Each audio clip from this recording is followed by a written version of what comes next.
Hello, my name is Hamlet Dobbins, and this is Memphis Material, an oral history project chronicling the stories of the visual arts in Memphis, Tennessee. Memphis Material is a podcast celebrating the personal histories, the intimate stories, and the studio practices of some of the people who help shape the creative landscape of our city. These usually unedited interviews are all recorded at the Memphis Listening Lab, an archival gem located in the majestic Crosstown Concourse in beautiful Midtown Memphis. The website for Memphis Material was designed by the wonderful Brian Dixon. Now, every project is a little different. Today's installment is actually edited. Fred Burton and I met on December 29th, 2024, and then a little more than a year later on March 4th, 2026. And when we met on March 4th, we were having some trouble with the gear in the production studio. So what you're getting today is mostly from 2024, and then at the end, some of what we got earlier in the week. Enjoy the interview. But usually the way I start is I just sort of ask people what's their earliest memory of art. It's a good one. When I was like I was born in Panama. My dad was a welder for the Navy during World War II, right? Okay. So we moved back to Wichita, which is where my dad was from. And I don't know how it started, but I was drawing on the walls of my room, in my books. And so my parents got frustrated. They took me to a woman, private art lessons when I'm not even sure, maybe 7 or 8. And I remember her name, Olita McClure. And when you walked in her house, there was this huge, it looked like maybe a mediocre Courbet, but she was an authentic oil painter with big paintings. I don't remember how big the painting was, maybe 5 feet wide. It was authentic, in that way. And so I took lessons from her until high school, actually. What about in your house? Was there art in the No, house? my dad never went past the 8th grade. He was a welder, boilermaker. Okay. In fact, that's what I was going to do. I went to welding school. That's why I'm deaf. I was a boilermaker welder for like 7, 8 years. And my mom, she went past high school. She graduated high school, but she also, this is in the 50s, she worked for aircraft parts manufacturing places. So they had no connection with art. I think I had a great grandmother. My mother had a painting of flowers from the 19th century from some relative of mine. That's all I remember. So Now, what kind of things were you drawing? I mean, was this something that you were thinking about comic books, or are you thinking about cartoons? What kind of stuff were you all I drawing? remember, I don't even remember what I was doing when I was drawing on graffitiing the walls. But when I was taking art lessons, it was like ducks landing on water. There were no cartoons. It was all, was it from photo? I think it must have been from photographs. My memory is a little, I remember big stuff, but not the little stuff. So, Okay. you know.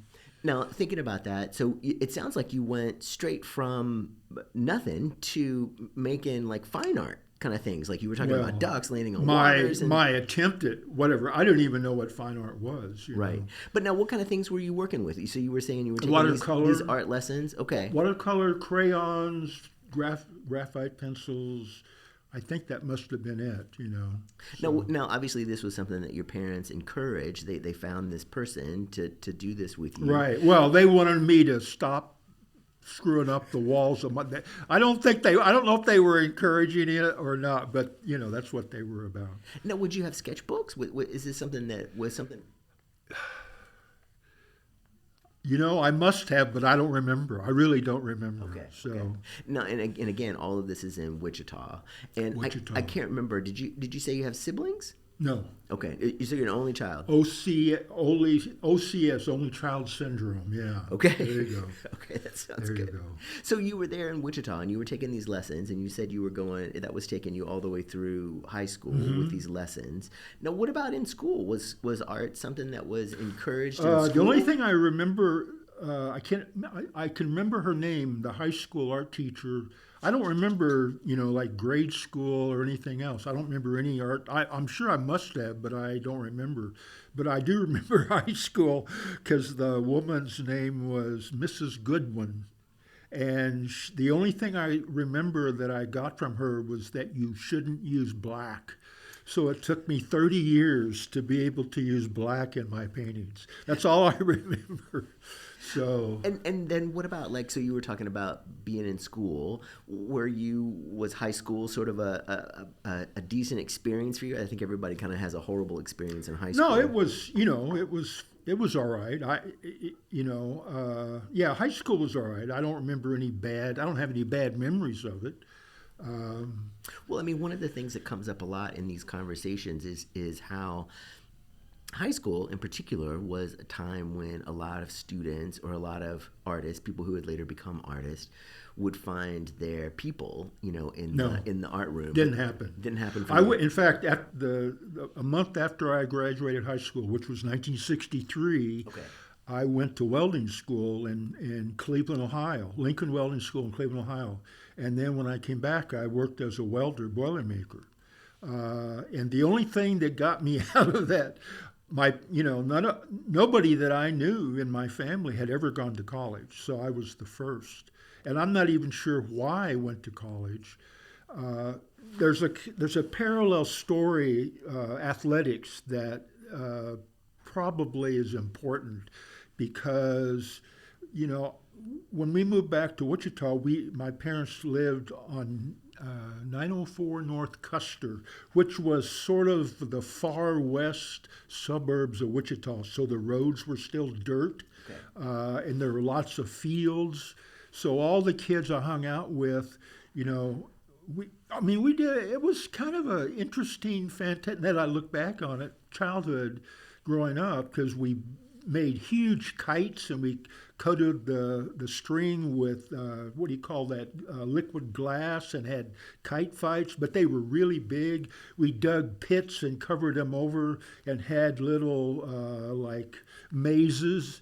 I remember reading Peyton Place. I'm sure you don't know that book, but it was kind of a scandal. I think it was a TV show, but it was, some women had written it. And I remember I was scared my parents would find out I was reading it in that tunnel, And what else did we do? I had a friend who lived a couple blocks away who taught me everything. His name was Ken Rumry. He just died a couple years ago. He knew about jazz. He knew about art, abstraction. He knew everything I had no idea about. So we listened to, 50s and 40s jazz records that he had. He introduced me to Picasso. I'd never heard of Picasso. I mean, yeah, he was a really important guy. No, what kind of jazz were you listening to? Oh, Sonny Rollins, you name it, all the bebop guys from the 40s. I still love those guys. No, was that something that was reinforced in the home as No, well? no. That's another thing. My parents listened to country western. They had Okay. the radio station. And I remember Kenny took me to a guy. He played, what was his name? I can't think of his name. He was from Canada. He played 12-string guitar. He lived with he had a black girlfriend, which in Wichita, Kansas, that must have been, I don't know, whenever Bob Dylan's first album came out. Okay. Because this guy played that first album. And I hated it because it reminded me of the country western music. I was rebelling against everything, at the time. Yeah. So it's interesting, all the convoluted kind of stories. Well, I mean, it's interesting that you mentioned this guy. Talk a little bit more about Ken. You said Ken Rumry. Okay. He was an interesting guy. He got kicked out of high school. I think if I was going to describe him now, he was kind of he was kind of a black sheep, a beloved kind of guy. He was a guy that broke the rules and did bad things, but not that bad. He was one of the first hippies in Wichita. He wore a leather jacket with fringe. He had a big beard. He wore interesting hats. And when he got kicked out of high school, he hung around for a couple of years. Then he gravitated out to California. And he got into computers in the mid to late 60s, which I didn't know what a computer was. And he started making a lot of money. I had no idea what he did, with computers. But I would go visit him. He was around San Francisco, San Bruno, and places like that. And man, he was a hoarder, but a high-end hoarder. He owned about a dozen Les Paul guitars. He would go to San Francisco, and they'd have these auctions where they would auction off locked steamer trunks. You didn't know what was in it. Right. And one of the trunks that he brought home, I saw it.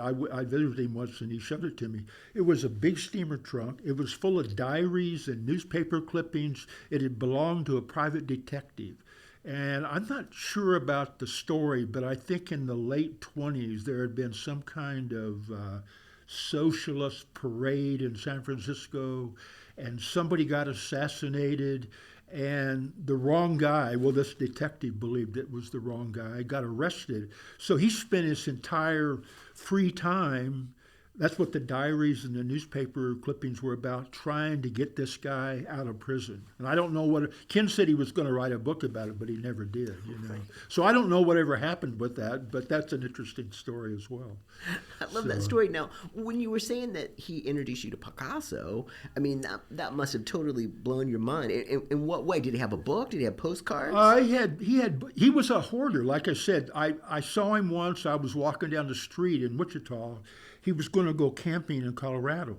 So in the back, in the front seat, he had a couple of boxes of uncut marijuana that he'd picked outside of Hutchinson. In the back seat, he was driving a Rambler, and in the back seat was camping materials and his art books. He couldn't bear to leave his art books behind. So he had dozens of huge coffee table books on every conceivable artist you could think of. So he influenced me a lot, actually. And then how long was this friendship? How long were you around? I knew him from, we grew up grade school to when he died, which was a couple years ago, yeah. Wow. Okay, and so thinking about, again, Picasso. Mm-hmm. Here's the thing about Kenny. He wanted to be an artist really badly, but he instead of gesso, he would get rabbit skin and glue. He would buy the finest Belgium linen, and then he'd prepare it so that if you took your finger and hit the Belgian linen and go boom, it was so well prepared. But then he couldn't paint on it.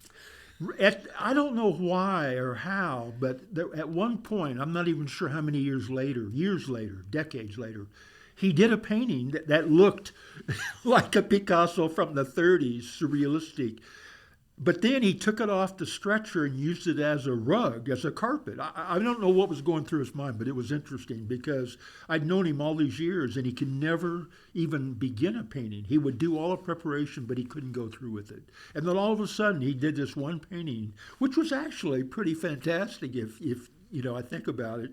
But then he took it off the stretcher and he never painted again. So that was a really interesting landmark in his life, I think. Well, I mean, I can imagine, if you're being trained and thinking about art and seeing it in this really sort of classical American way with ducks on water, right? And then you get exposed to Picasso. I wouldn't call it classical, I'd call it kitsch. Kitsch, okay, that sounds good. That sounds good. Popular kitsch, yeah. Okay, so thinking about that, though, and so then you're exposed to Picasso, what other kind of things were you seeing at that time? I'm trying to think of people that I looked at. It was probably the most obvious art. I know what, John Nagy learned to draw. You ever heard of him? In the 50s, he had a TV commercials, and I think he even had a program. And it's sort of like, who was the guy with the frizzy hair, the more recent guy that died? Bob Ross. He was exactly like Bob Ross, only not as weird in a way. And John Nagy, I remember I sent off for a John Nagy Learn to Draw Quick Kit. Okay. And I also remember Back then on matchbook covers, there would be, draw this head, draw this portrait, and then there was a famous in quotes art school, I think in Hollywood or California, where all these guys who had been illustrators or had worked for Disney, and you would pay them money, obviously, and they would take you through lessons, and I did all that stuff. And I don't remember any artist except, I'm trying to remember any names, but Picasso's the one that comes to mind. But I think it was like one cog in the wheel, and I hadn't really figured out the rest of it. So my experience was really focused on a really narrow path in a way. And it wasn't until later that I started to open up in my mental facilities. Right. So now, and you said you went to, was it Cleveland, Ohio? I went to Lincoln Welding School, Cleveland, Ohio, and then when I came back, I worked as a welder, boilermaker for 7 or 8 years. And then I went to college. I'm trying to remember Wichita State in '65, and there was one. I went to school off and on 9 years. I went to Kent State for a graduate in '68, '69. I was there when the shootings happened. I wasn't going to school. I was living there. The shootings were 1970, but that was during the Vietnam War. So I was teaching inner city, what do they call it now? They don't call it junior high. They call it something else. But I was 12 miles to Akron. I was still living in Kent. And I was trying to teach myself filmmaking because I'd had a teacher. I had maybe 3 good professors in my university years, but I had one that totally changed my life. And this is 1965, and it was a life drawing class, and his name was John Schrupp, Schrup. And I think it was his first teaching gig. And I thought he was insane. I'd never had a teacher like this guy. He talked a mile a minute. I thought I was pretty good. He gave me a C my first semester, and I was devastated. But he was one of those teachers who made you want to work harder and get better. And he changed my life. He really did. But that was the university system, so I'm trying to remember. I think it was Wednesday. The class was in the early evening, and instead of making us draw, he would take us to the foreign film festival on campus. So Fellini, Visconti, Kurosawa, all these people had no idea who they were. I thought he was wasting my time until later. Now I believe it was the greatest thing any teacher ever gave me. How so? Because it opened up my mind, and I saw the world as being a lot larger. When I was in high school, a little bit earlier, a little bit after, I was really into the beats like Ginsberg and all those guys, Kerouac, all those guys. So that was another component. So when I got out of college, I got a BFA at Wichita, and then I went to Kent. I didn't like my professors very much. I did have one guy, art history guy, who'd been at Black Mountain at the last year or two. So instead of the actual classes, they met at the pub below the mountain. That's what his experience was. So he was an interesting guy to me.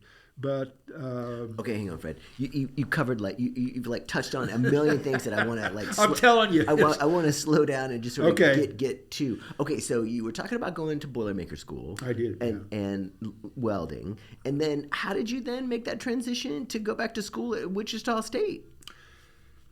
To go to I don't really remember what the because that's such a huge gutsy. It is, and I don't maybe part of it. Like I said, athletics was an important part of my life.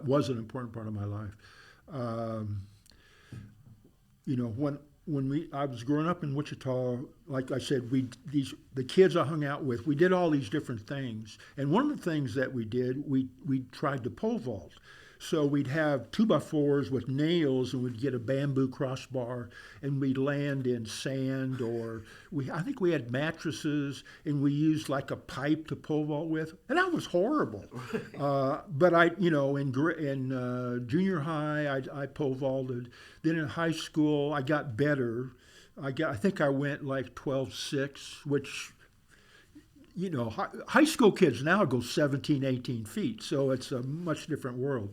So I went to what I think that was one of the reasons. I mean, it wasn't really about furthering my education in my mind. It was about, well, maybe I can get on the track team and make my pole vaulting better. Well, I did, and I was mediocre the first couple of years, and then there were things that happened.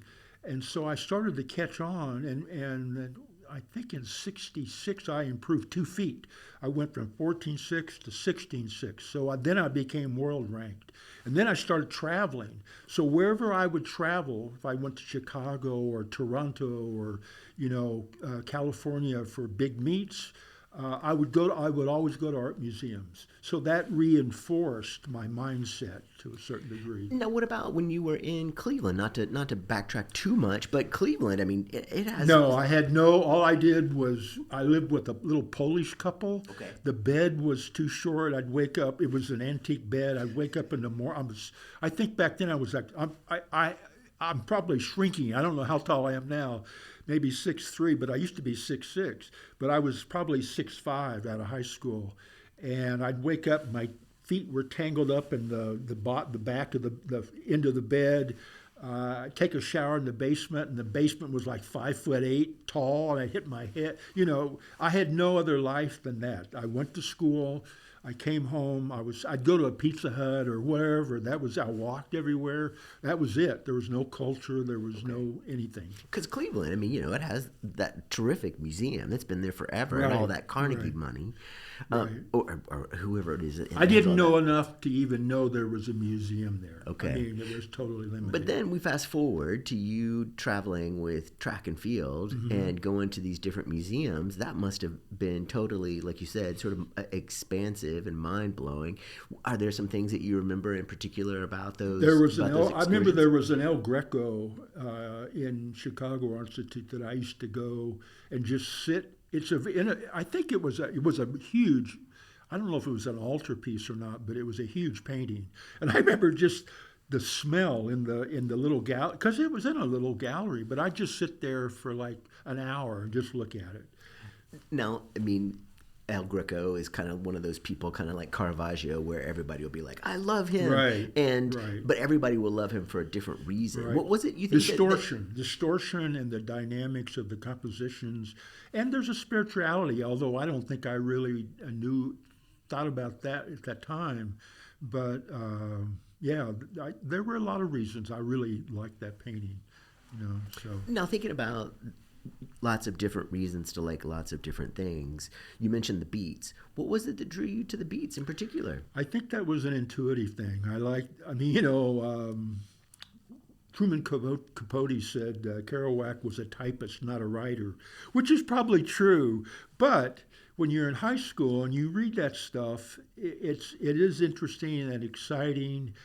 I don't really know why I was drawn. Maybe the mystery of travel or the things that I remember riding with my parents at night in Wichita, and I'd look up and I'd see apartment like on the second or third floor of a building lit up, and I would always imagine what it was like, what it would be like to live by myself in a place like that. This is when I was 12, 13, 14, So now thinking about being drawn to the beats, being drawn to that kind of thing. Now you're talking about this particularly pivotal part of American history, right. The Vietnam War, and then also talking about being there at Kent State, during that time, not necessarily at the school, but there in town. I mean, that was a massive... I put a movie. I went up. The shootings were on a Monday. There was a bar, what was the name of it? Seavers. I think it was Seavers Bar and Grill downtown. Kent, Ohio, back then, this was in the 60s, was 23,000 population. The university then was 32,000. So you couldn't, if you went downtown, you couldn't walk on the sidewalk. There were so many students, drunken students. And at one point, I slept in the graduate studio, which was downtown on Main Street. It had previously been, what was it called? Davy Tree. They were tree specialists, and it was their dormitory. And then somehow the school bought it, turned it into the graduate studios. So I lived there a lot, hung out there. And it was when Nixon announced that America was invading Cambodia. And I was in this bar. Everybody got outraged, went out into the street. There was a motorcycle gang from Akron kind of going up and down the street at the same time.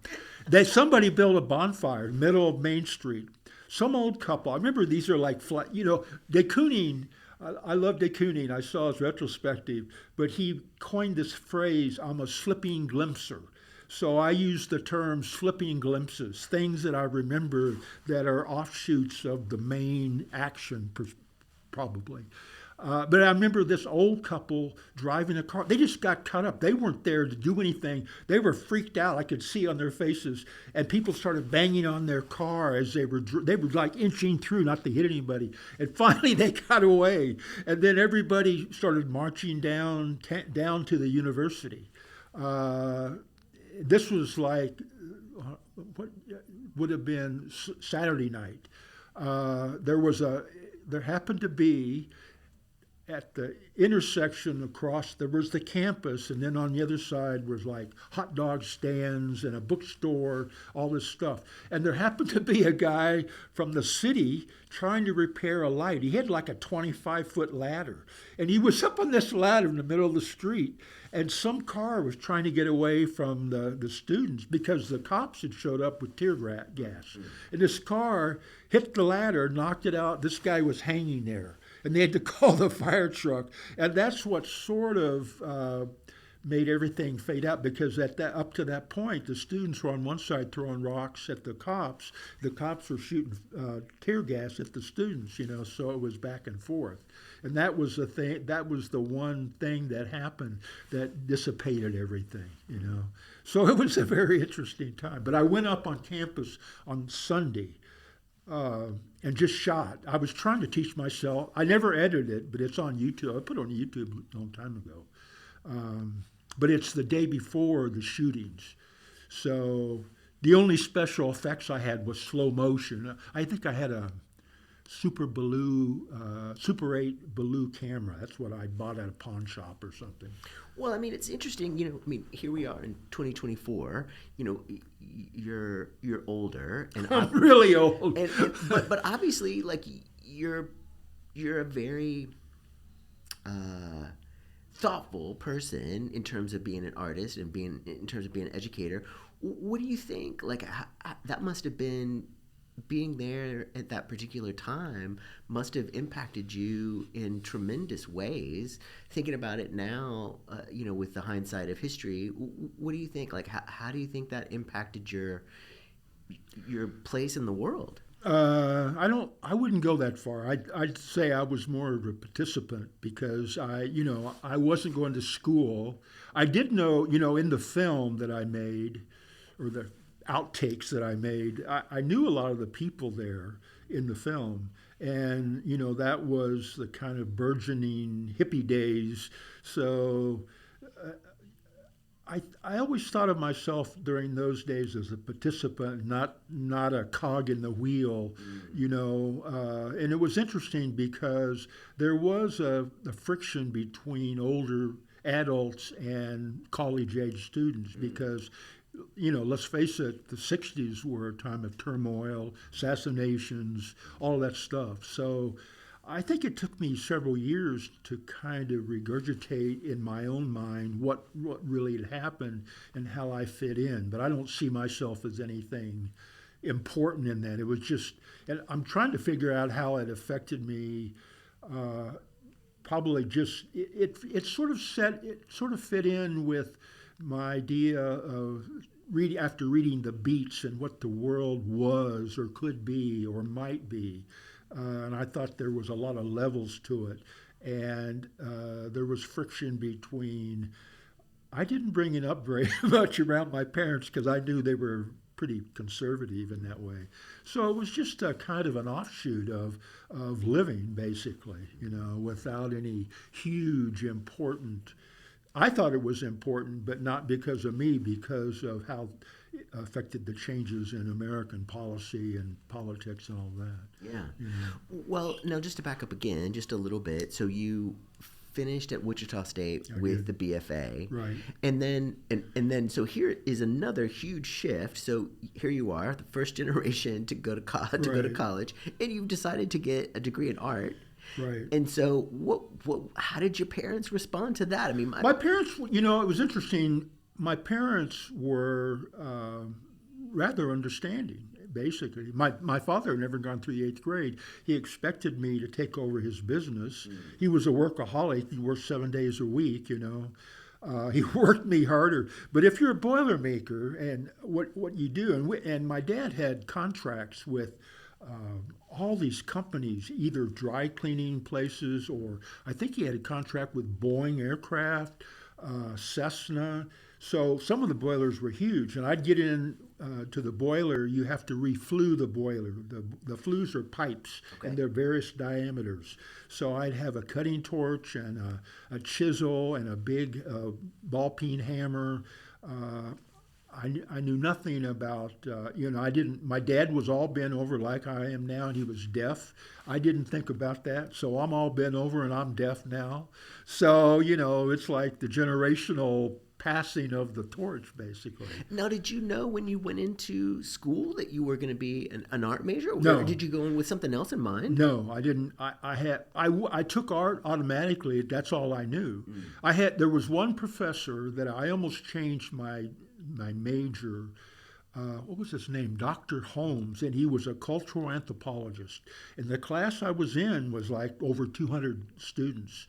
And he held everybody's attention for 3 hours. He would pace up and down the stage. And I sort of vaguely remember that he had been in the 54 Olympics as a triple jumper, and I think he was Australian, but I can't remember, exactly what was going on. But I almost changed. He was so charismatic that I almost changed my major, but I didn't. So, Now, what was it about cultural anthropology that was interesting for you? Or it was just his charisma It was probably more his charisma, but also I found the topic interesting. He'd studied with Margaret Mead, which I think was worth something, and I liked reading about all that stuff, but I didn't go there. And so you ended up taking art classes. Like, what was the? I mean, a lot of times when I talk to my students about why they ended up in art, a lot of times their hands will do this because it becomes about a kind of tactile experience, whether it's clay or paint or whatever. What was it that clicked for you in terms of being there? Well, this is with hindsight, okay? Yeah, of course. Because, when I always, well, it's another long story, but I'm not sure it was the tactile experience. It was. I think of art as like mathematics. It's a way of life. It's about solving problems or finding problems to solve. It's the way you think about the activity and just the day-to-day process. I think the process for me is incredibly important. When I was in my like when I got my after Kent, I bummed around. I taught inner city school in Akron, and then the lottery came up for the Vietnam War, and I'd already taken my physical in Cleveland. No, Cincinnati or Cleveland, I can't remember. So I was getting. I thought I might go to Canada because I had friends that had gone to Canada as conscientious objectors. I tried that route. I really didn't want to go to the war. I had friends that were in the war. I had a friend that was a medic in Vietnam. I had a friend who was a rigger. He's the one that these cargo planes, he would push things out, supplies for the troops, all that stuff. Then I had friends that had gone off to Canada, so both sides of the coin, so to speak. Um, what was the question? Right. Well, okay, so part of what I'm thinking about is the undergraduate experience. Yeah. And so what was that? Well, I went back to grad school again after Kent, after I'd done other things, and I went back to Wichita State and got an MFA. And then I went, I think it was a CAA conference, and I rode up with three other friends. We'd all graduated together. I think I had 3 interviews. It was depressing. I mean, when it was all over, I realized I didn't have any experience. My art wasn't good enough. I mean, on and on and on, and I had to do stuff about it. Now, what I taught at like 3 or 4 different universities before I got to Memphis. Not for very long, 3 or 4 or 5 years, but teaching in art school incredibly different than a university. For sure. And that's why I stayed here, because I was a year after I came to MCA. The head of the art department back in Iowa, where I'd been teaching, called me and asked me to apply for the painting position there, which I thought, even though I would have made far more money, I really enjoyed MCA because the students were crazy, but they were really good crazy. Right. At that point, they knew why they were there. They really worked hard. It was an interesting place, all that. Now, thinking about the work that you were making when you went back to Wichita State for grad school, what kind of things were you making? I was all over the place. I did a series of car paintings. I did some big abstractions. I think for my graduate show, they were all about 7 foot by 5 abstract paintings, acrylic on canvas. And then I graduated. I moved to a farmhouse about 15 miles east of Wichita, and I painted alla prima landscapes for 2 years. And I don't know how many I did, but maybe 3 of those were acceptable. I kept my supplies in a barn, and I'd go out in the fields and I'd paint, all of this. And I remember I had a show at the Wichita Art Museum Sales and Rental Gallery. And I looked at the show, and I said, to myself, this work isn't good enough. It's not interesting. It's not exciting. I'm following in a pretty boring path. I got to change. I've done that a couple of times, well, 2 or 3 times, where I realize that self-knowledge comes in handy sometimes, that it just wasn't good enough. And I'd been spending, in the farmhouse I lived in, there were 2 other guys living there. We had 3 pot-bellied stoves. So I spent a lot of time cutting wood. And it's harder than it looks. I even called my dad, and he sent me one of his chainsaws. But I spent a lot of time outside at night. So I started doing these paintings on paper, sort of based on constellations, star charts. And that's another thing. In my education, Wichita State, Kent State, nobody told me about anything relating to making a living or furthering your career. Nobody mentioned that at all.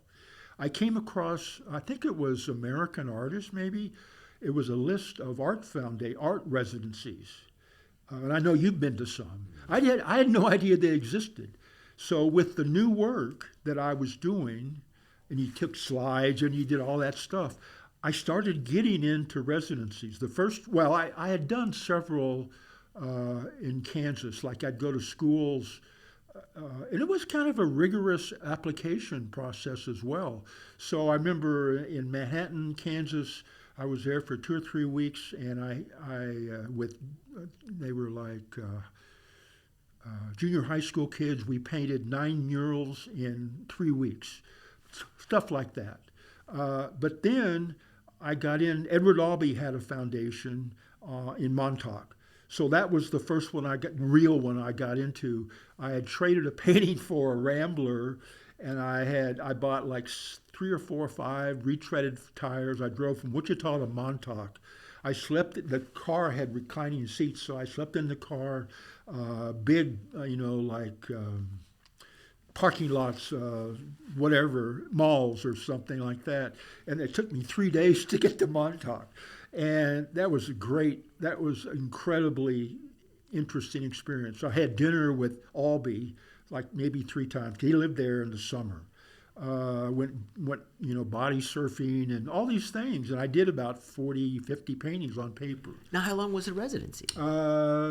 I can't remember. Maybe a month. I don't remember now. Maybe 3 weeks. I don't remember. And this was the work that you were talking about, where you had made the work about the constellations. Right. After, it was. after I got in because of those, and so I just kept working on them.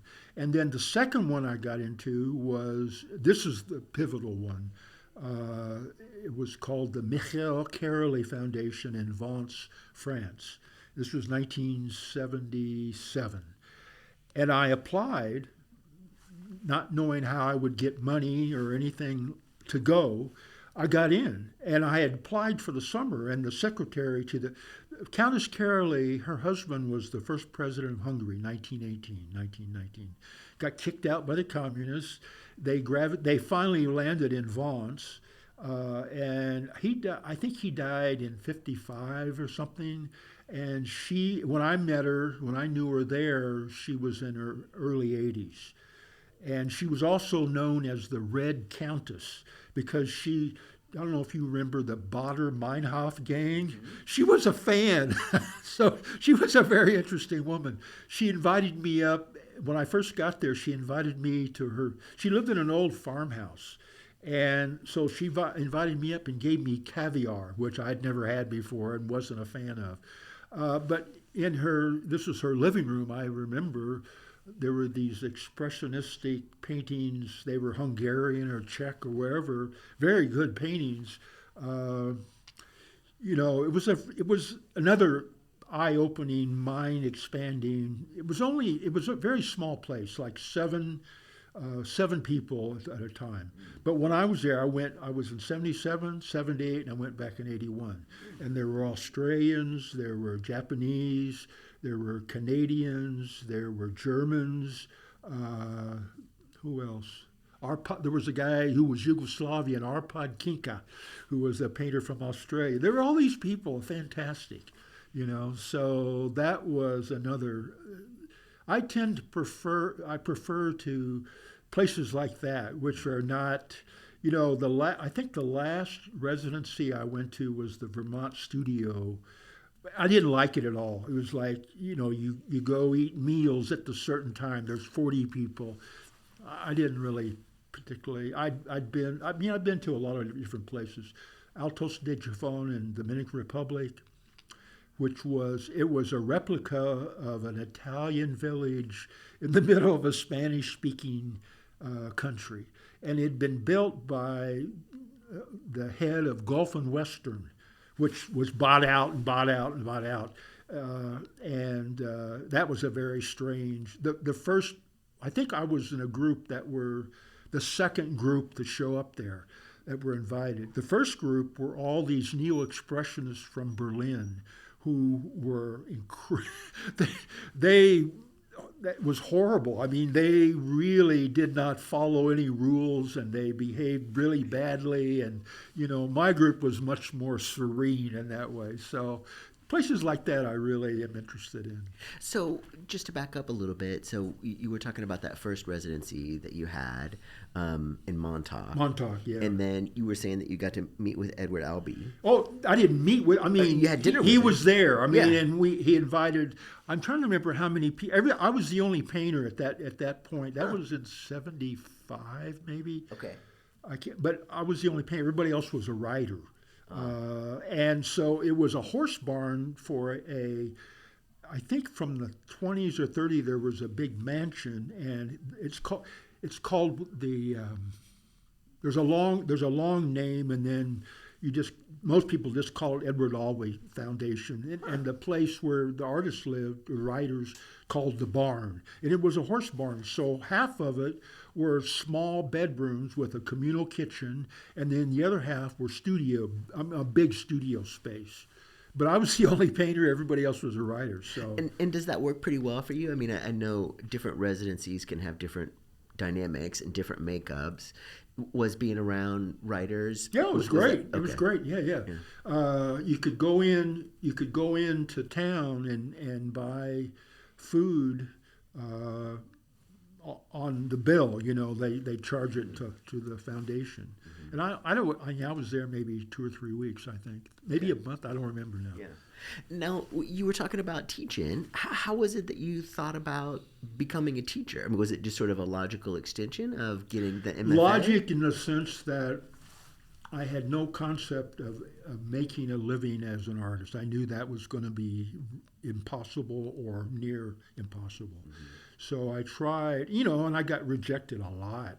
And the first job I got was a sabbatical replacement for 1 semester at University of Northern Iowa.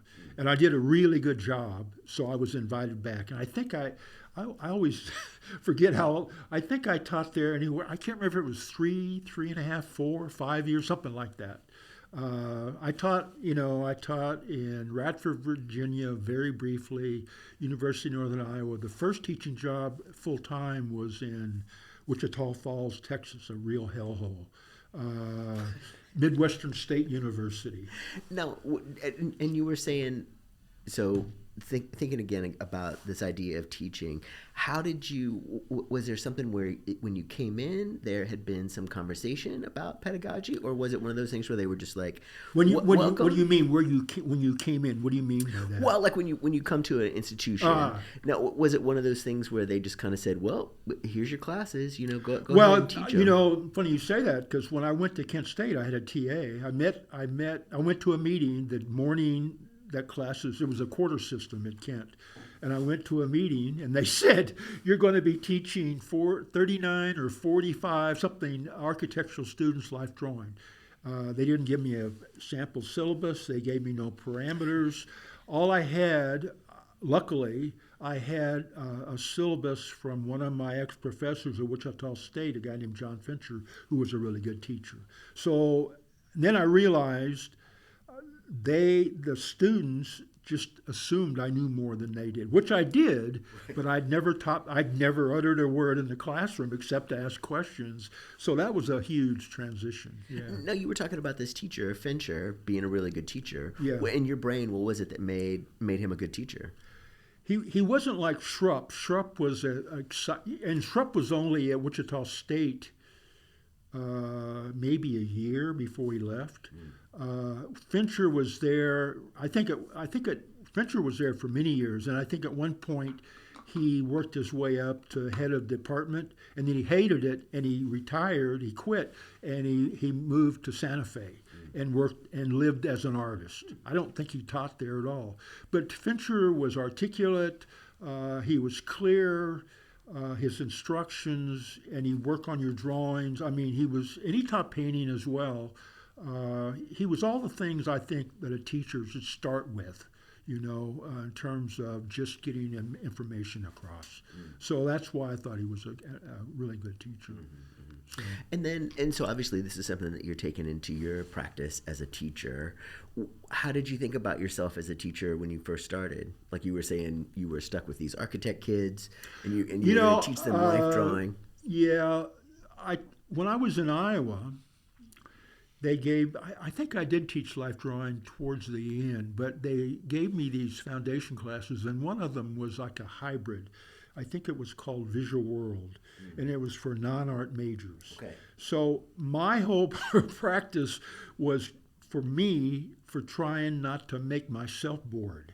So in that class, I sent off to Kodak and got film stock and had them do animated films, painting on the film. It's, I'm trying to remember what it was. It's like for 1 second of image, you have to do like 30 seconds of 30 frames, something like that, right? Yeah. So I had them do that. I had him do, which I thought probably the most successful of all the assignments that I gave them. They had to pick an artist and take a painting and turn it into a wearable sculpture. And I got some amazing results from that. I'm not sure how, but I did. And then they had to have an art parade where they would march from the art department to the student center, go inside, walk around in a U, and go back out. And they had to do like blueprints. They had to do sketches and blueprints and notations so that the entire process was recorded in drawings and collages and that kind of thing. The best one I think ever, she was an older woman, older student, and she chose Chagall. And one of his figures, like a half bird, half human, and her sculpture, wearable sculpture, was like 9 feet tall. It was amazing. I was really impressed. So stuff like that. Well, I mean, it sounds like, when you were saying your main goal was for you as a teacher not to be bored. Well, I figured if I was excited about the assignments Right. and the ideas, they wouldn't be. Well, I did have one student. I also replicated what Schrupp had done for me. Although I don't think it was as appreciated as I appreciated him. When I was in Iowa, I had him. They had to write a one-page review on foreign films, and I remember I had one student that raised his hand and said, "Mr. Burton, how will we know if it's a foreign film?" I said, "Well, usually, unless it's British or it'll." Oh, sorry. Well, that's okay. Where the hell is my? There we go. What the hell is that? Pariza, New York. I get 12 scam calls a day. I'm gonna turn my phone off. Well, that just reminded me that I have to set an alarm for us to stop. Oh, Otherwise, okay. otherwise No, we'll let's keep going forever. Right, I know. Okay, so now talking about being there at Northern Iowa, and you were teaching there, and then you ended up going to, where was the other school that you were teaching? No, the first school I taught at was Wichita Falls, Okay. Midwestern State. Then I got the gig in Cedar Falls, University of Northern Iowa. I taught briefly in Radford, Virginia. I taught somewhere else, and now I can't remember where it was. Before I was living in. Another thing is, I went to Europe. I just got back a couple of months ago, and what it was, when I first went to Vance, the secretary for Countess Carolee was a British guy named Anthony Mason. Okay. And we've been friends. That was '77, and we've been friends ever since that time. He introduced me. I have I have all these friends, European friends, and he's the one responsible for all that. But so I went to London and stayed with him and his wife, and then we went to Belgium. We drove to Belgium, the Ardennes forest, and we lived in an old farmhouse for 2 weeks. And there were some people left after the first week, and other people took their place. So the average number were like 16 to 18 people. I knew everybody. I'd known them for years. I hadn't seen them for a long time, but so that in some of the residencies. I got married. Well, they have these get-togethers. I don't know what else to call them, but all these friends, Tonys, people I know now or have known. They started this in '74, and when I'd gone to like 5 or 6 of them, they'd all been in Italy, Tuscany or Urbino or wherever, and they would always rent a villa with a swimming pool and spend 2 weeks and share the cooking and all the costs and the rental and everything. So that's what this was, and the first one I went to was in Orvieto, and I wound up. We didn't get married in Italy. She was Italian. We only knew each other 2 weeks. The last night we were there, we were all going to drive to some restaurant 5 or 10 kilometers away. We were sitting in the back of the car. Ella Fitzgerald was on the radio. we'd been drinking a lot. I don't drink anymore, so this trip that I just got back from, I realized how much everybody drinks. But anyway, so we decided to get married. So 6 months later, she came. I was living in Kansas City. This was after I left Iowa, and we got married in Kansas City. She hated Memphis with a passion. So she's back in Torino now. But anyway, so one thing leads to another. Not always in a good way, but So wait, when was this that you got married in Orvieto? It was the summer. I was living in Kansas. I'd moved to Kansas City, thinking that there were Italians there, but she's from Turin. And the only Italians we ever ran into were from Sicily. And that's not a good mix. The southern and the northern don't really like each other very much. But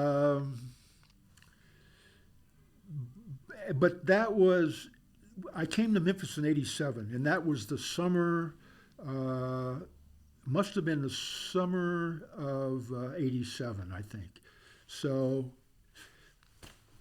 Okay, so you were married from that time in Kansas City. For 5 years. Okay. Yeah. And then when you got here to MCA. Now, when you got here at MCA in '87, what was, and you said the school was, well, I can't remember how you described the students. I said the students were crazy, but a good crazy. Right. Yeah. Now, talk to me a little bit about what MCA was like at that time. I mean, that was '87. John Slorp was the president. I think there was, the interesting thing, I always likened MCA when I was there early on, especially, to like Italian city-states that were always at war, Siena versus Florence, because, there was the faculty versus the administration. Slorp, I liked Slorp, actually. He was an ex-Marine, and I knew what he wanted, basically. Later on, that wasn't quite so true, but there was a lot of frictions, not all the time, but sometimes. And the one thing that was really difficult for me at the beginning were the pseudo classes were all day. Back then, I think it was, I'm trying to remember, I'm not sure if I'm right, 10 to 5, and then they changed it later on to 9 to 4. And it took me 2 or 3 months to get in shape for that, because teaching all day is incredibly difficult. But I would not do it that's the way I would want it if I were going to teach again, which I'm not. That was ideal situation. And I think that also MCA helped me to be a much better teacher, because I had to plan out the entire day. So I started illustrating my syllabi. So I would find examples and Xerox them. And, I taught painting and foundations, but mostly I taught life drawing. That was what I really enjoyed. And so I taught, basic life drawing and advanced life drawing and all that. So I had to create all these syllabi for the different classes, different levels, and that was interesting to me. Again, I had to keep it interesting for myself, so that would apply to the students as well. Now, at this point in '87, how long had you been teaching? For a decade or My so? My first full-time teaching job was '79 to '81 at Wichita State. Okay. Yeah. Okay, so you had been doing it for a while. You had 7, 8 years, experience, something like that. Now, what was it about life drawing that was so much fun to teach?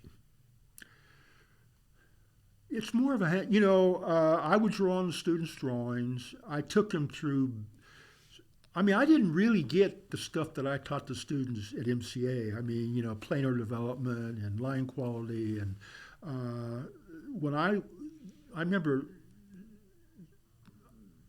most of the classes in life drawing that I had at Wichita State, I don't remember the assignments. I don't remember, even though I took it with me when I went as a TA at Kent, I don't remember the contents of Fincher's syllabi. But I was trying to give the students a really solid underpinning. And some of them didn't get it, obviously, but I did it in a very sequential, I thought, logical way. And then in the advanced classes, I gave them much more interesting, difficult problems that I hoped would stimulate their imagination. Like I remember in advanced drawing, I gave them. They didn't even know what film noir is, so I gave them assignments about a series. They had to work in series, like a modernist idea, film noir drawings. And I showed them movies. You know, there was I don't remember the name of it, but it was kind of a homage to film noir. It was really excellent. You know, 40s and 30s and all of that. And to the idea of black film and at night, and they were shot on little money in a few weeks, and that was the reason they looked the way they did, right? So I thought that was an interest. Assignments like that. You know. Now, would you also pull in other things, like you had talked before about music, and you talked about reading? I would have a little slide presentation at the beginning of every class, life drawing or wherever I taught. I would show artists out of the blue, thing I knew that they didn't know about, just to give them, saturate their student brains with every conceivable artist that I found interesting. Now, so I would do that. Was this something that had been practiced or modeled for you in your earlier experience? No, I was not. I also gave them information on grants and, you know, residencies, and I got none of that. And I was only trying to give the students what I did not. I mean, it was so. Only by serendipity did I find out about artist residencies. Nobody ever told me about it. I didn't know they existed. Right. So I was trying to give them, my students in whatever class, more advanced obviously, as much information as I could, so they were not, you know, it wasn't barren territory after they graduated. They knew sort of what to expect, because I had no idea. Well, I mean, I think one of the things I hear from a lot of your students is how they talk about how expansive your practice was as a teacher, you know, not just in terms of the number of artists that you would share with students, which is sort of you're sort of legendary in that way. I mean, you know, one of the things that I remember Paul was talking about was how, like, the thing that was really important for him in terms of thinking about your teaching was this sort of individual one-on-one time. Right. And then also how you would, once you got to know a student, or once you sort of understood or thought about the student's practice and what they were interested in, you would then become this conduit through which all of this other work would pass, and how your ability to remember different artists and different sort of which I can't do anymore. But well, you know, I think that's why I got much better as a teacher here than the university system and the classes I was assigned to teach. I thought were rather, I mean, they were necessary, but for me they were straight-laced. And that's why, you know, like looking back, the visual world class that I taught allowed me, that was kind of in my own mind, a prophecy in a way that I could treat future classes. I could go a lot further than what was expected. You know, not the expected A, B, C, that's it, you know. And that's what I realized when I had John Schrupp as a professor in life drawing. The teachers I'd had before him were boring and very predictable. Even though I knew absolutely nothing, I've always thought, and in fact I use this, I say this sometimes, that teaching, if you know the procedure, if you know the regulations, if you know the rules, I'd say 85% of teaching is theater. It's how you draw in somebody to make them interested.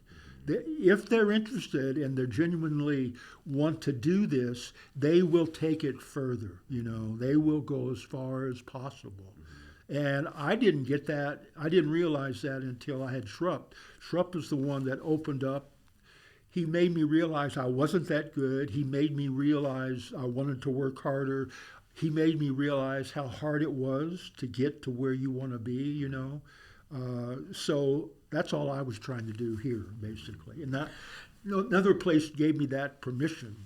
Well, I mean, also, I mean that system of being in an art school, is obviously totally different than Right, being at a large institution like right, you and I, or Wichita Falls. right. Now, but thinking about that, so you get there in '87. Who else is there on the faculty at that time? Bill Henry Easterwood, Bill Womack.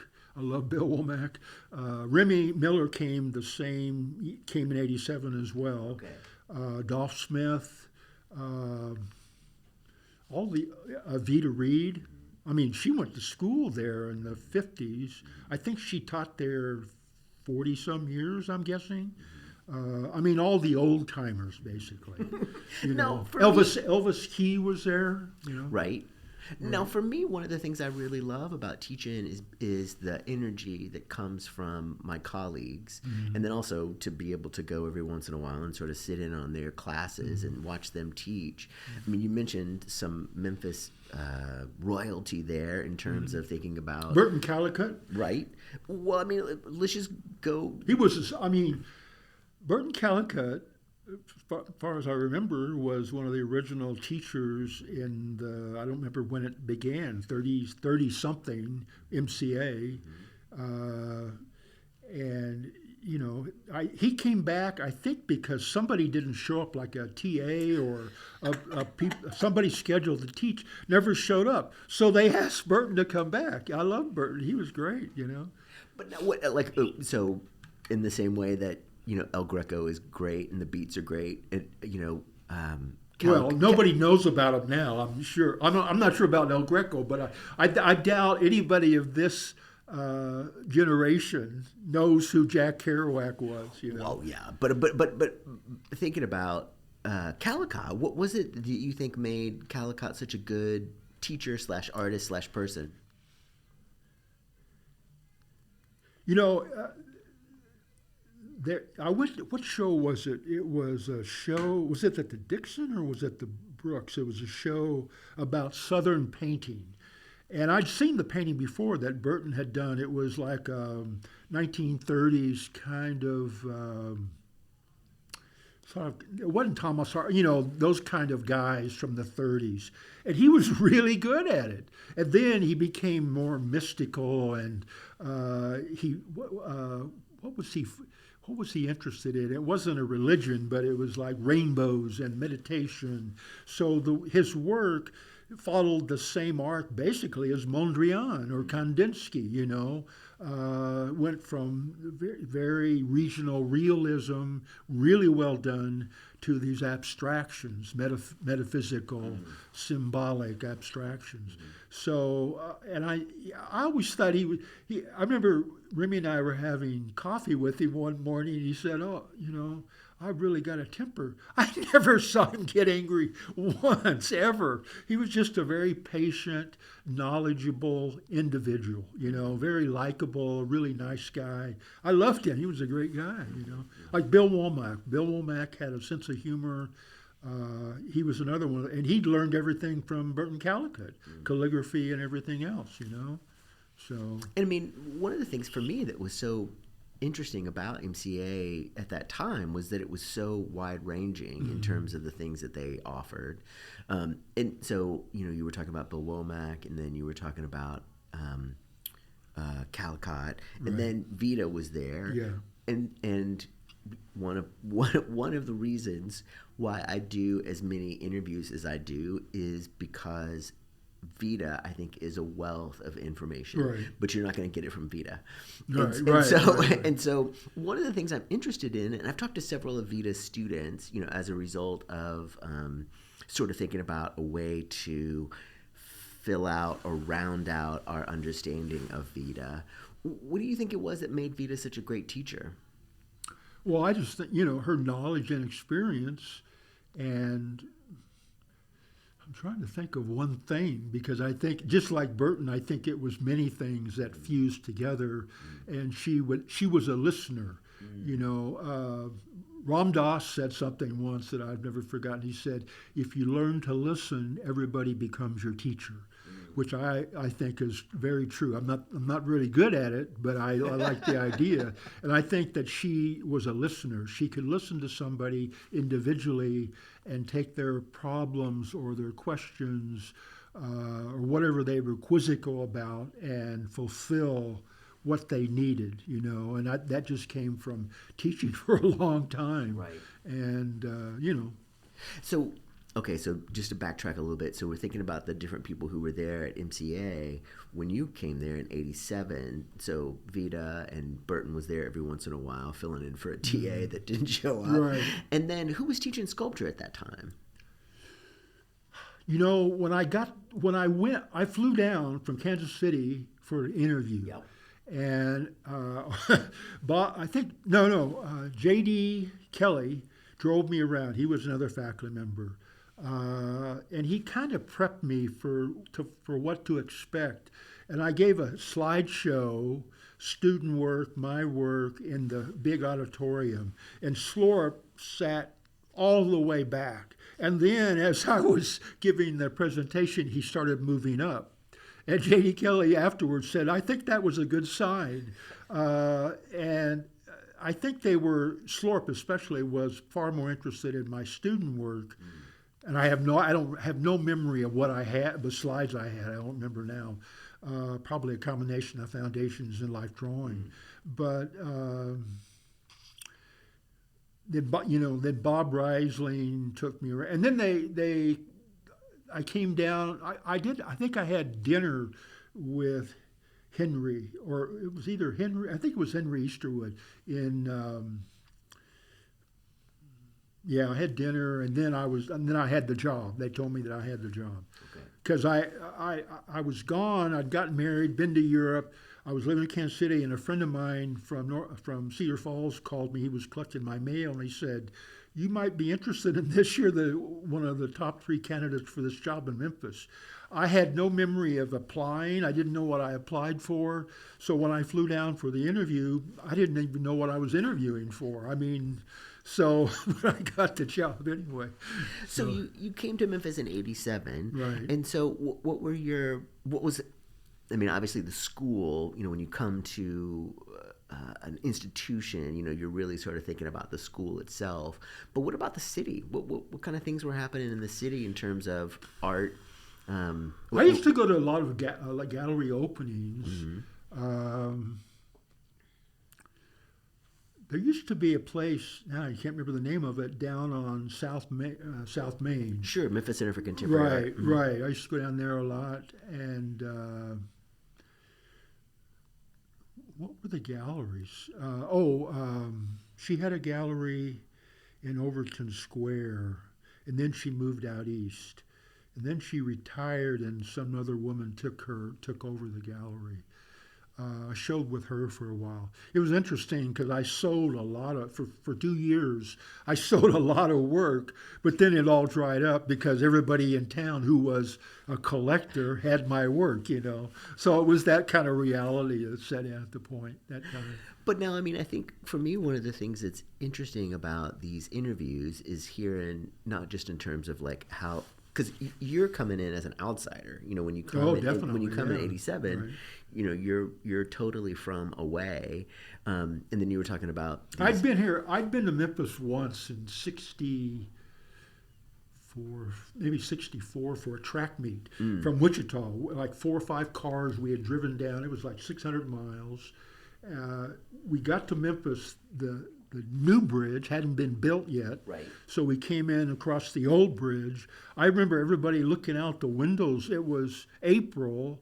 In Kansas, it was snow on the ground. The trees were barren. Here, the trees were in bloom. It was a lot warmer. But then you'd pass by tar paper shacks and then huge mansions, you know, southern places with columns. It was a world 600 miles away, but never encountered before. Right. That was in a million years, I would never have predicted I would live in Memphis, ever, you know. So once you get here in '87, where do you guys end up living? Let's see. that summer, I had all these residencies, like visiting artist gigs in Dodge City, Iowa. I don't remember where else. About 3 or 4 of them. So Stella, my ex-wife, we came for 3 or 4 days. We stayed with Slorp and his wife, and we were trying to find an apartment. And we finally found one in Midtown on Overton Park and McLean, I think, on the corner. And it was upstairs. But we didn't move. I remember that we came back to Memphis on the night of the candlelight thing at Graceland, So, which we didn't see at the time. Right. So. Now, what classes did you say you were teaching when you first got to MCA? Painting, mostly painting, light drawing, and there might have been a foundation, but maybe color theory or something. I don't remember now. Now, what was the studio set up for you? I always worked at home. There were no studios at school. Okay. So, yeah. Now, what was your studio like at home? What kind of things were you working on? I used to. Well, for 8 or 9 years, I did live and work on, where the karate studio. I was there for 8 or 9 years. I think I moved there in 90 or 91. Okay. From where I'd been living. Stella finally went back. I gave her money and she flew back. She flew to London for a year and stayed with a mutual friend. Then she went back to Italy. But so then a friend of mine came down from New York. He had been a student at UNI in Iowa. Not my student, but he had bought a painting from me. His name is Steve Gerbrick, and he was a photographer, and then he moved to New York and he became a kinetic sculptor. So he came down. I got him. He became a visiting artist at MCA, and then he helped me move into the loft on Overton Park in Cleveland. So I was there maybe 8 or 9 years. Okay. But finding loft space, they don't exist anymore. Right. Either they're rentals or you can't live there. So I gave up on that, and so like where I live now, one of the bedrooms, I turned it into a studio. Okay. And I used to work huge, like 7, 8, 9 feet, constructions, and I had space to use jigsaws and all that. I can't do that anymore. I can't even lift stuff anymore. Right. So I've developed a kind of an approach that suits my needs, and so I'll do instead of huge paintings on Ukrainian birch, I do, collage paintings on size typing paper. Then I scan them at really high DPI, 1200, and then I put the image on a memory stick. Then I take it out. There's a place on Summer, and they do inkjet prints on really good paper. And because of the DPI that I use, I could get those made 80 inches tall, but I'm not going to do that, So that's how I work now. Totally different. No, but back to 87, thinking about you getting those spaces. Right. In the kind of work that you were making at the time, you were saying it was kind of big. Was it still sort of thinking about constellations or still? No, it was, I'm trying to remember what I was even influenced by at that point, because I really can't remember. But at one point, especially when I moved into the loft, I started going haywire. I mean, I was doing they were so heavy, huge painted constructions, 3-dimensional. They had shelves on them that had smaller painted sculpture like abstract jigsaw wood, and they were huge. And I could work that way. That was interesting because that place had a heater the size of a Volkswagen. We turned it, and I lived there, but then Larry Cooper and Billy Riley had a studio space where they worked. But I had this, it was like maybe 4,000 square feet. I don't know how big it was. It was huge.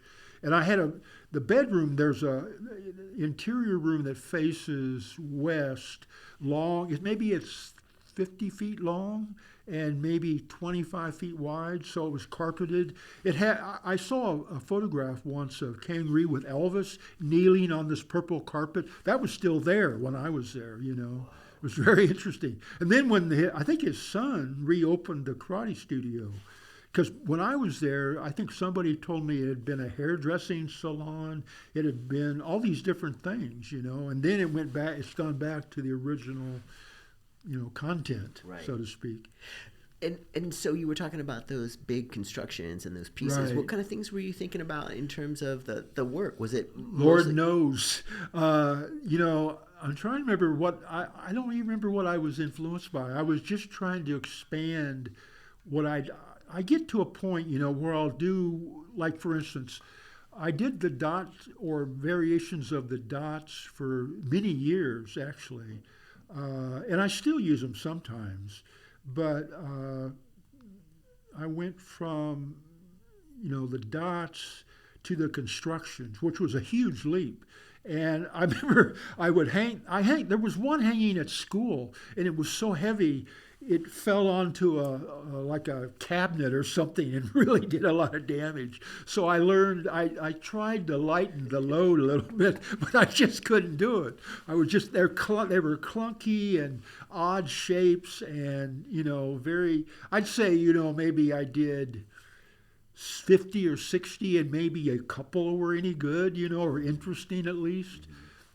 So thinking about that work, when you had that studio, how much interaction is there with what you would think of as like your peers, like your peer group? Was there? Not very much. We had dynamite Halloween parties and different things like that. People would show up and in costume, and here's all these paintings on the wall or hanging around. I do remember, I had a couple of residencies in Ireland, and I remember back then I was jogging like 5 miles a day.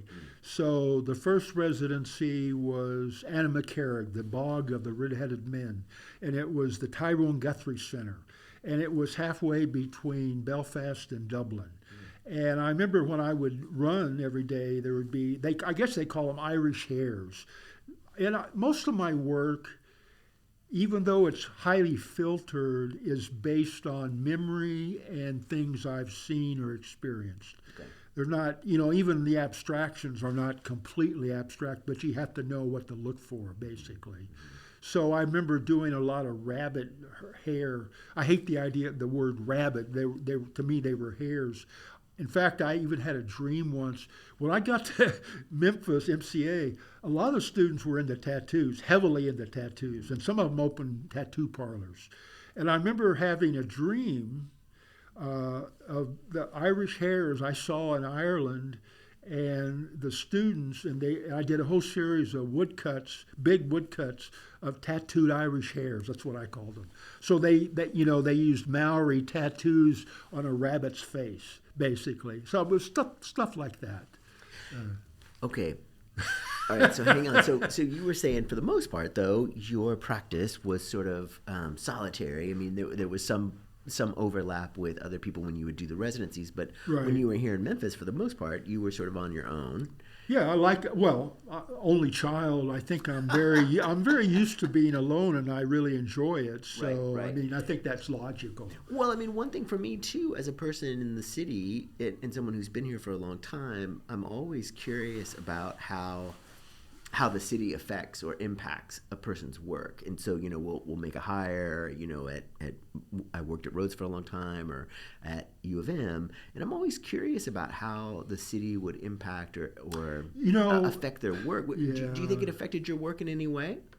That's a good one. I'm not really sure. The thing about Memphis, it's the South, basically. It's the history, which I don't really like very much. When I got here, I didn't go across the Mississippi border for 5 years just because of the reputation. Now, several years ago, maybe 10 years ago or more, I did teach a summer class at Tougaloo in Jackson. It's all black college. And they have a really good collection of artwork. And I didn't know anything about the school, but, in the 60s, during the Civil Rights era, a lot of people, Martin Luther King and Bob Dylan, Joan Baez, and whoever else showed up there. Was like a refuge in the middle of a really, bad place for people of color. Yeah. And one day I was doing my laundry over on Madison Avenue, and I'm waiting. sitting there waiting for my clothes to dry, and this elderly black guy comes over, and he sits down, puts his laundry in. We start talking, and I told him, I said, I didn't go across the border. He starts laughing, he's laughing, and he's probably in his mid 80s, and he's tall, at least as tall as me. And so we'd been conversing for a while, and he said, I grew up in Mississippi, but I grew up in a county with only 5 white people, so I never had any, I think I'd just seen the movie Mississippi Burning. Right. And that stuff really bothers me a lot. And but anyway, he laughed and laughed and laughed, and then he started telling me he actually knew Howlin' Wolf, and he told me all these stories about going out with Howlin' Wolf after Howlin' Wolf's gigs. Howlin' Wolf is one of my heroes, man. I love his music. Right. So I told a friend of mine, I said, only in Memphis could I have had that experience. Right. So now, thinking about that, I think, in the way that you talked about the problematic nature of the city's history, right. I say that in air quotes, right, in a great understatement. Right. But for me, one of the things that I think about as myself as a maker is there's the studio practice, and there's the stuff that we do outside of the studio, and then there's the stuff that I do in the classroom. And so the classroom is really a place for me to not necessarily be political, but for me to be outward facing and to think about my students and to think about the world that they live in. Was that something that was a factor in terms of thinking about your teaching, being here in the South? And when Memphis closed down, first of all, I realized Memphis, the city, has no idea what they lost. MCA was a haven for a lot of black gay kids and all sorts of people. It was a haven, and I thought, also, in terms of the people that went out, students who went out into the world, they were really good, I thought, and they were part of the city's development, part of its personality. They really added to the flavor of the city. So, that was, for me, that was an incredible shame that the way it ended, basically. Right. But now, to back up a little bit, in the time between '87 and when the college closed, right. What do you think? I had no, I retired in 2014. I had no idea what was coming. Right. Because when was it that it closed? I think 21 or 2020 or 21 or 22, something like that. Okay. Yeah. But now, thinking about that, did the institution itself change in terms of demographic? Was it a mostly white institution, or was it more? I have no idea about the ratio or percentage of. I did get a lot of kids of color. But I don't know the ratio. I really have no idea. Well, part of the reason I'm asking, I guess, is that, thinking about your formative years being during that time of the civil rights movement, and then also, of course, the Vietnam War, and then also thinking about these travels and how really we're sort of coming from away, and then me as a teacher again at the University of Memphis, part of, I think the thing that I'm thinking about is the place where there's overlap between me as an instructor, and then how part of my job as an instructor is to show the possibilities, which I think was something that you were also particularly interested in. And so also for me, thinking about not just showing the possibilities as artists or as graphic designers or as fashion people, but also thinking about being able to show the kind of work that would be revelatory to a younger audience. So in the same way that you were talking about Picasso kind of blowing your mind and these other things sort of blowing your mind, I see part of my practice in the classroom as being a conduit to be able to see more things. Well, I have a personal interest in several things. But when I taught in Iowa, I didn't realize at the time, but there was always something missing when I lived in Iowa. Then I realized later on, it's really a white bread state, and I didn't have a lot of black kids as students. So consequently, the art that I showed in slides and whatever, there weren't a lot of black artists. Right. But when I got here, I am self-aware enough to realize that these kids needed artists to relate to.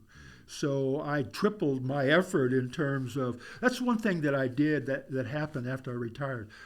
I had so many bookmarks of artists that I had accumulated. I didn't want to trash them, I taught for 27 years, okay?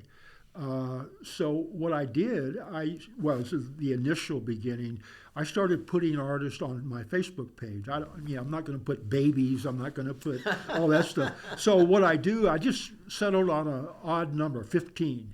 So not every day, but most days, and it helps me a lot because it keeps me curious, keeps me interested. Hopefully, it'll keep me a little bit younger mentally, but I had a lot of bookmarked artists, so and that's what I started doing more of. I started researching artists of color, to add to the slides that I would show to my students. So that was one change that being in Memphis instigated. Sure. And so thinking about teaching at MCA, and so you were there for a long time, and so you saw the other faculty change in terms of people would retire and new people would come in, and you at some point sort of are this institution there at MCA, and then the thing that I hear again and again from your former students is how much you gave in terms of attention, but also in terms of not just a kind of generic attention, but a kind of really specific attention to the students and thinking about the things that they would be able to take with them. Well, you start with the student, not the foundation, not the early classes, obviously. They have to have something to draw on. But later in the advanced classes, my philosophy was you start with the student and what they're drawn to, who they're interested. They may even have a vague idea, but that's enough to go on, and then you fill that out and you make suggestions. They may not like all the suggestions, that's fine, but you're giving them something to build on, to go forward with, to look at. Right. Well, I remember too, when I was when I adjuncted really briefly at MCA, I remember I think it was maybe in 2000 or maybe 2003, and I remember the students had this project that you would have them do where they would just print off an image and they would bring it in. It was obviously from the internet, but they would print off this image. And for me, the thing that was really interesting about that was that it totally removed any kind of cachet from your judgment. You couldn't tell if it was from Art Forum or if it was from Art in America or, This is an assignment that I gave? Yeah. I don't remember it. Well, it was one of these things where, and I remember the students would have this huge stack of images, but it wasn't the idea of like,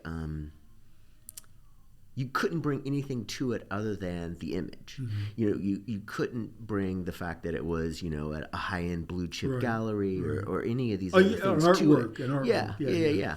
And so, with these particular paintings, and I guess one of the things I'm sort of wondering about is how was it that you were able to have this kind of energy and this kind of curiosity to bring to the students? I have a friend that I went to undergraduate and graduate school with. He lives in New York, and he's a painter. And I know some other people like this that hated teaching. He tried it for a few years. He said it exhausted him. For me, I felt like it was an energizing experience. And the fact that thinking about all these other artists or thinking about projects or thinking about assignments and then actually physically, like in life drawing. I didn't do it so much in painting, but I did it a lot in life drawing, beginning of life drawing. I would draw and correct their drawings. for me, that all that energy made me more interested. It gave me deadlines. It gave me goals. It gave me a lot of feedback.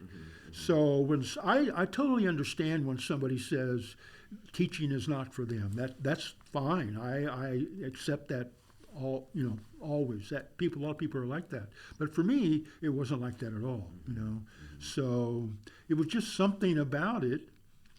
And I even when I was just out of grad school, I realized, even though I didn't know anything else, I realized making a living as an artist is really hard. And there's a lot. I was in a gallery in New York for several years in the 80s, when Soho was really Soho, right? And that's when I was doing these huge. I did I think 4 or 5 of these huge constructions. There was a canvas in the middle with carved and painted frames that were maybe 6 inches wide. So, and they didn't come apart. The first ones I made, they were like maybe 6 feet high, and they weren't made. I was doing them in Iowa, and a friend of mine who ran the gallery, sent slides to a gallery owner in Soho, and she called me up. I had no idea, and she wanted me to send some of the work. So I sent her 2 or 3 of those. It was expensive, and then I got smart. Well, I thought I was getting smart, and I made the ones I were making after that were bigger, 8 or 9 feet tall. They had birds and animal attachments, kind of influenced by folk art, influenced by personal experience. And I was able to take them all apart, and I'd ship them up there. But she wouldn't put them together. I would go up there, and they were in the bathtub up above the gallery. And I had to put them together. And I was showing, I showed there for, I don't remember, several years, but Paul Brock and Miriam Shapiro showed there as well. And I don't know what they were getting, 60, 70, 80,000 maybe? I'm not even sure. Mine were selling for like 1,500. Nobody knew who I was. That was a really good lesson in terms of the New York art world. I'm not saying you have to be there, although every time I went up, they would be in the gallery, Miriam Shapiro and her husband, Paul Brook. And I'm thinking they were just interested on how the business was going. They were just had one eye out for what was going on. That taught me a lot. But, I never made any money. I don't remember how many she ever sold. And I went to several openings there, and I loved that. I loved that experience, but it didn't really, I've never really been a careerist in that way. At one point I had a really long resume.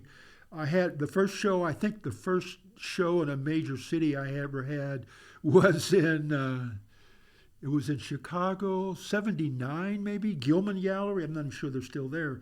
But instead of going to the opening, I went to Europe. I've never been like my career above all. That's not what I'm about. I'm about life experience and friends and that kind of stuff, Right. I'm sure that's gotten in the way. Well, I think for me, one of the things that it makes me think about is a lot of times when I have these conversations with my students, I always tell them that we were taught this particular line of success, Right. and it's a very narrow and sort of normal Right. line that you probably were taught too.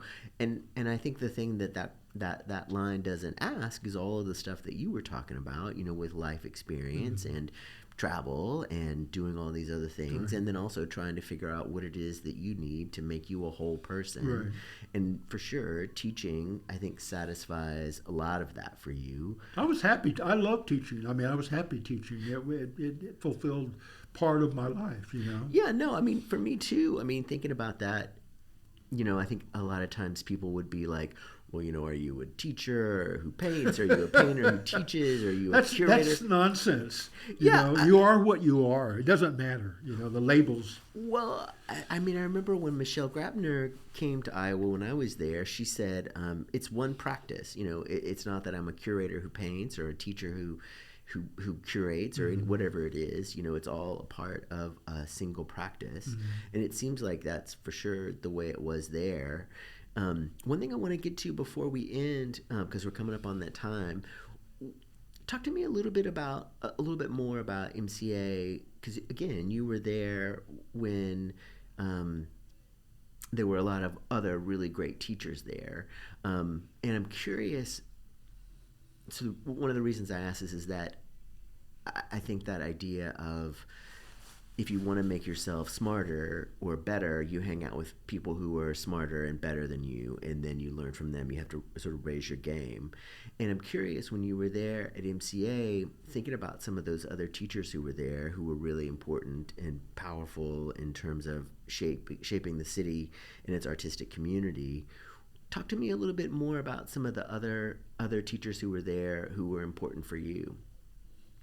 You know, I can't honestly say. I mean, I didn't really hang out. I mean, I would go to lunch with Bill Womack, or I would have coffee with Burton, or I'd, talk to Vita. Gallery openings were a big part of that.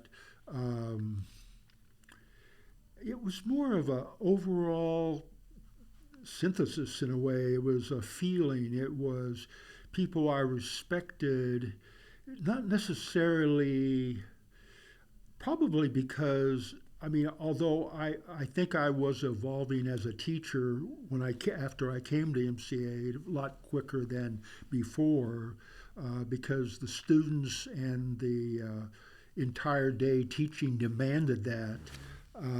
And art students are different than university students in a big way. And that's what I really enjoyed.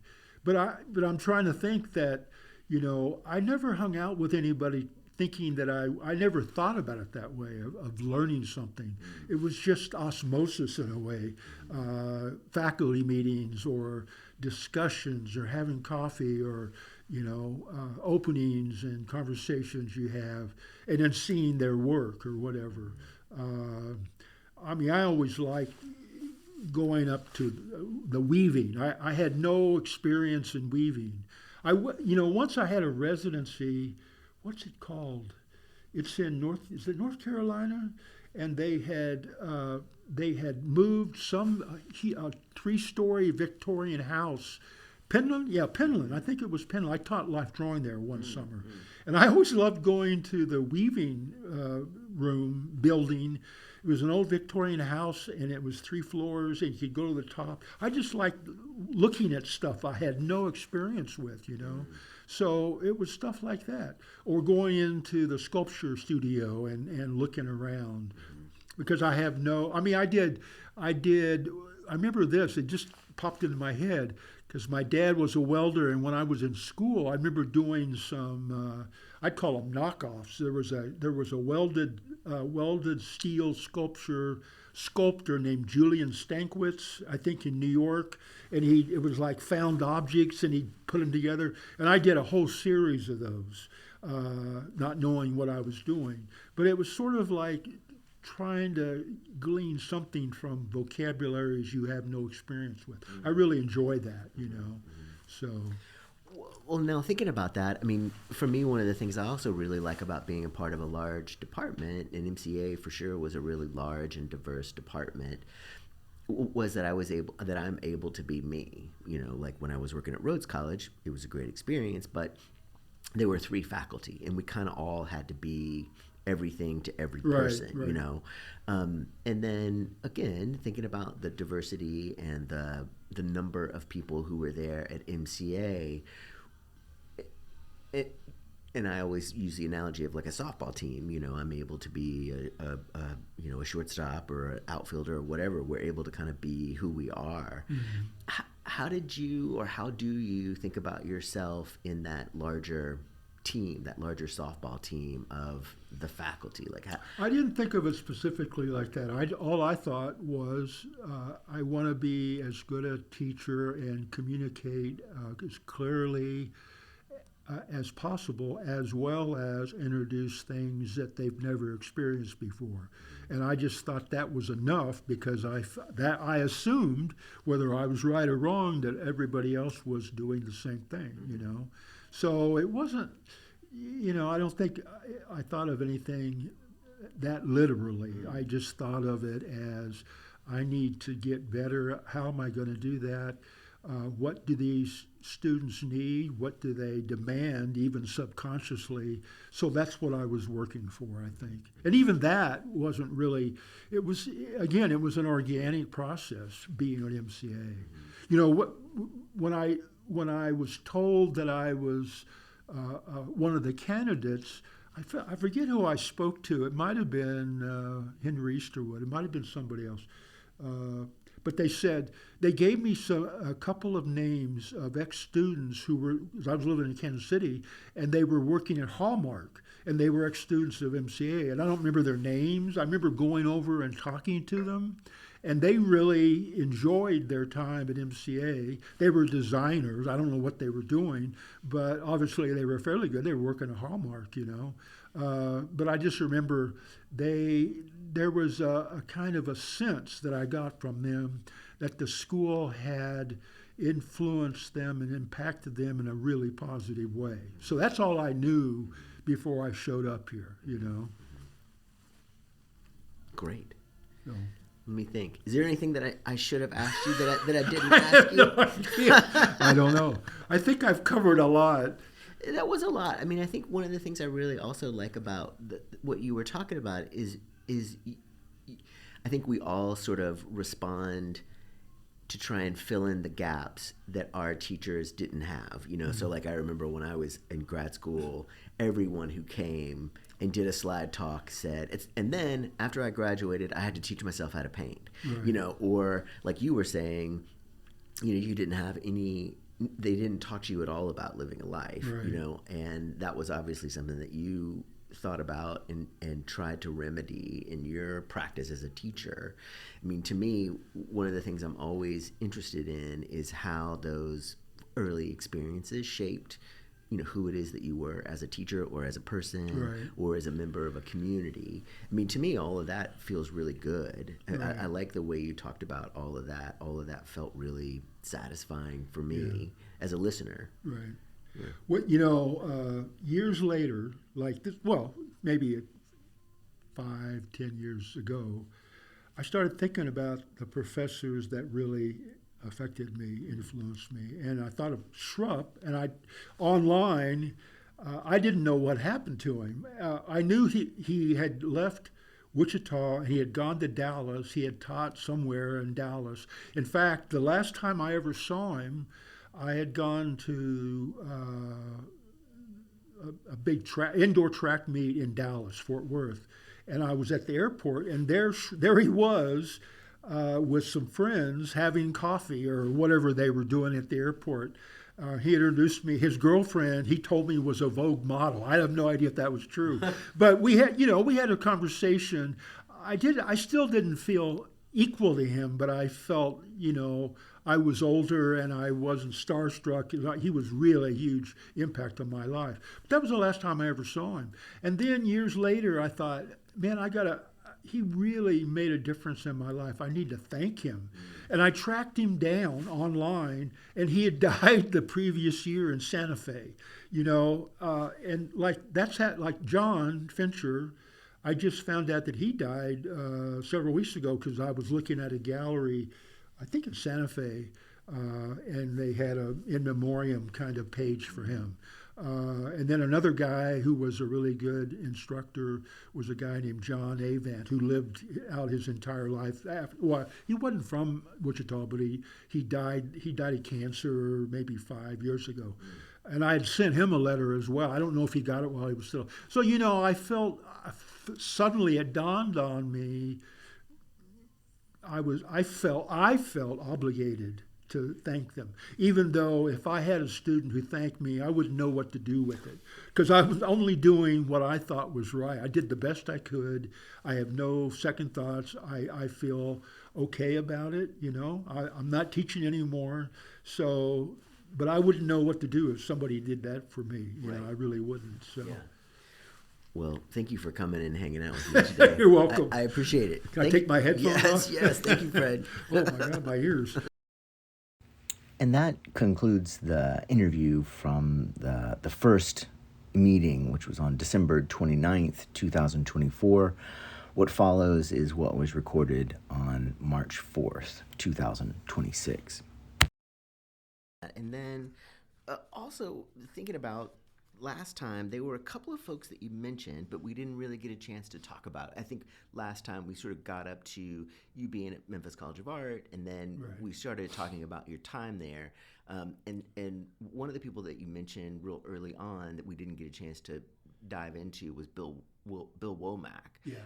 Will you talk a little bit about Bill? Well, all the old guys. I mean, Remy Miller, who I arrived the same year. I think it was '87. We were hired because almost everybody who was at MCA then had all gone to school there. I think Bob Risley had gone somewhere else. I'm not sure who else, but so we were hired because we weren't from there. I mean, Vita had gone to school there, and I think in the end she must have taught like 35 years there, a long time, So that's why Remy and I were hired. And of all I love Burton Callicut. Man, I'm telling you, Burton Callicut, he was brought back, I think, the first semester that I met him, he was brought back because somebody had backed out of their contract, and it was an emergency, and they called him up, and he came in. He was the most gentle. I remember having lunch with him in the Sleaze and Slime, the snack bar. And I remember him saying, "Oh, I have a temper." I never saw a temper, Burton Callicut, but I loved him, and I love Bill Womack, because he was the same way. He was different. He had a sense of humor. He had irony. He had sarcasm. He was witty, and so I think the day he died, I think it was a Thursday. I can't remember now. It was a Thursday, and we had started going out to lunch together every Thursday. And I just, he was somebody who I just liked to be around. There are people that you feel complete in their presence, and he's one of those guys. And I remember, I think he was taught calligraphy by Burton Callicut. So the passing on of the skill and the craft and all of that was still intact then. And then someone else, let me see. And then you also mentioned Peter. Peter Sanjan. Yeah. Well, talk to me a little bit about Peter, because Peter is another one of those people that I had in. Truth be told, oh, you did. Yeah, that's great. Peter was a little hard to get him rolling, and then also it was me sort of being real early in this process, and so some of my questions weren't quite as clear as they could have been. But and you mentioned earlier, right before we started, the Peter Sanjan get together, memorial, hangout, visit.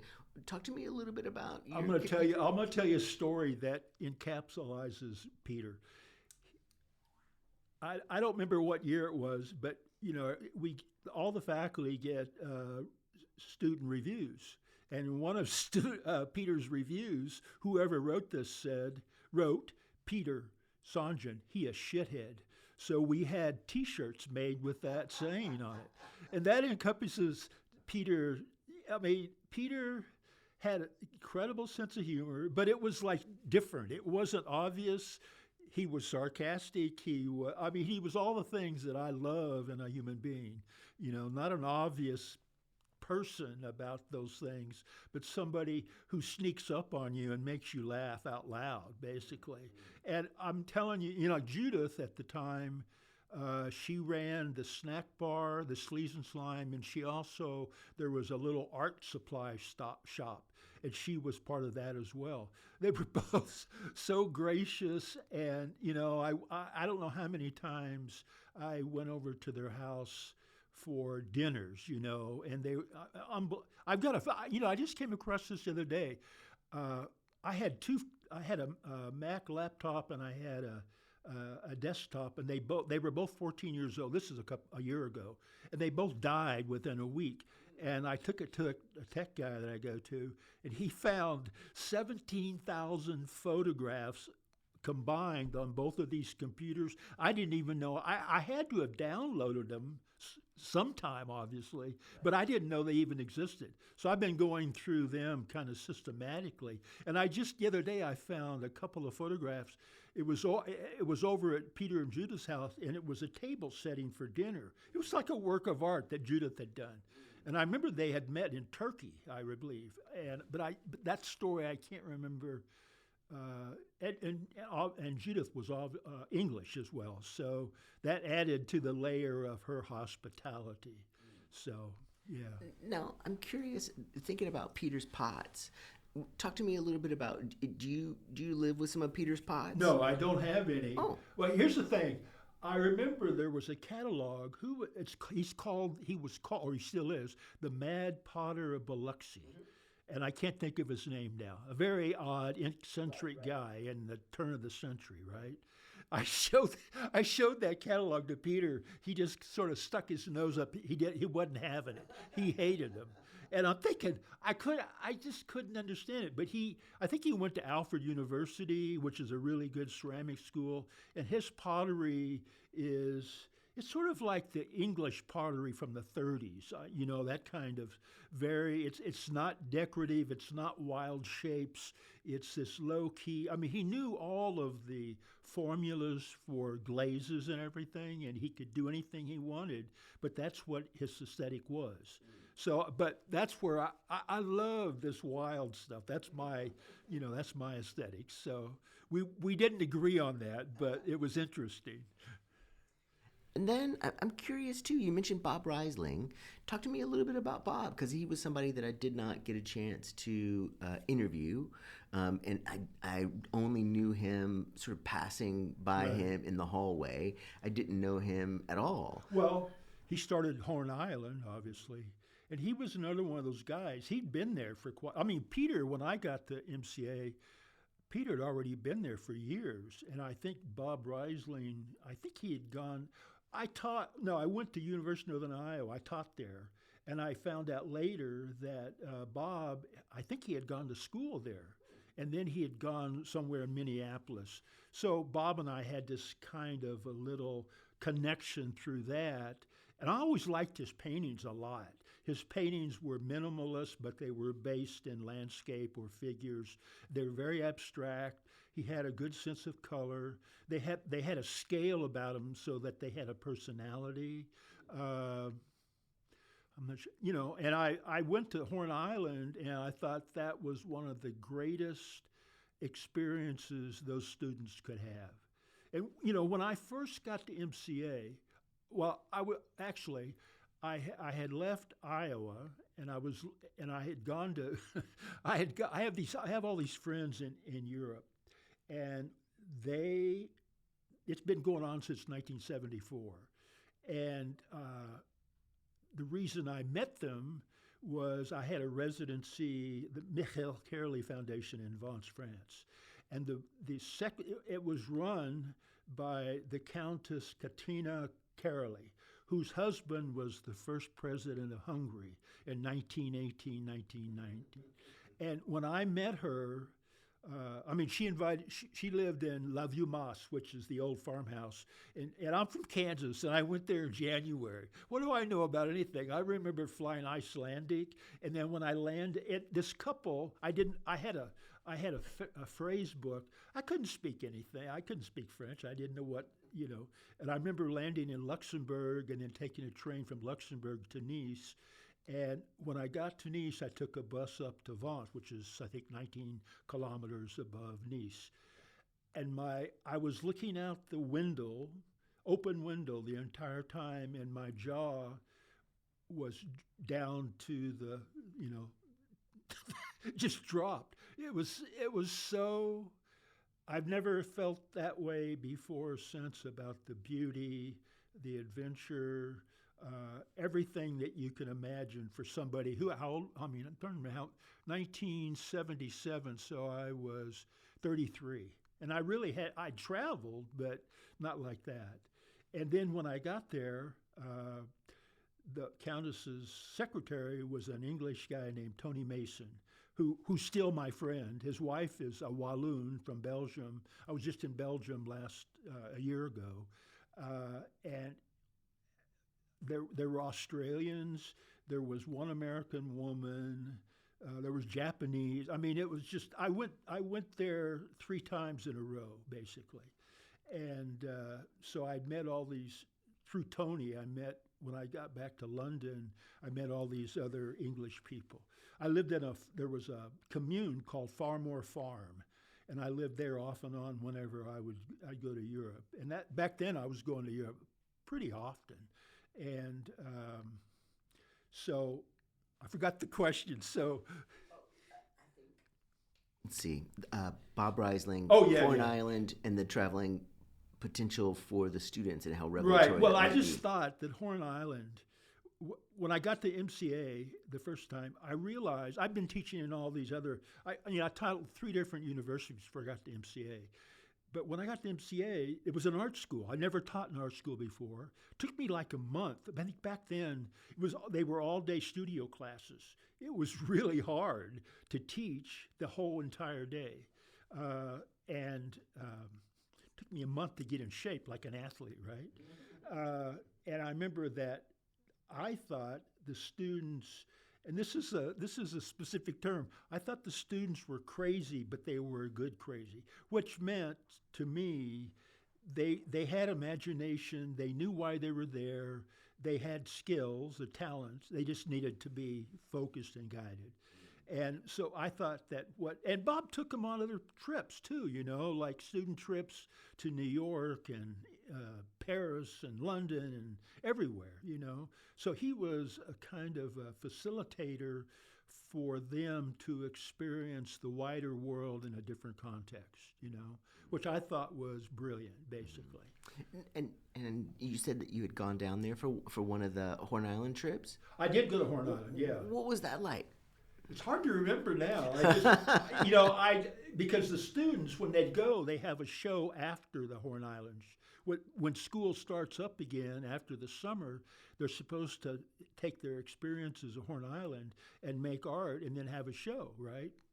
And I didn't want to do any of that. All I wanted to do was beachcomb. So what I did, I took a big straw hat and I spent the whole week beachcombing and fastening whatever I found as objects, feathers and shells and rubber balls and onto this hat.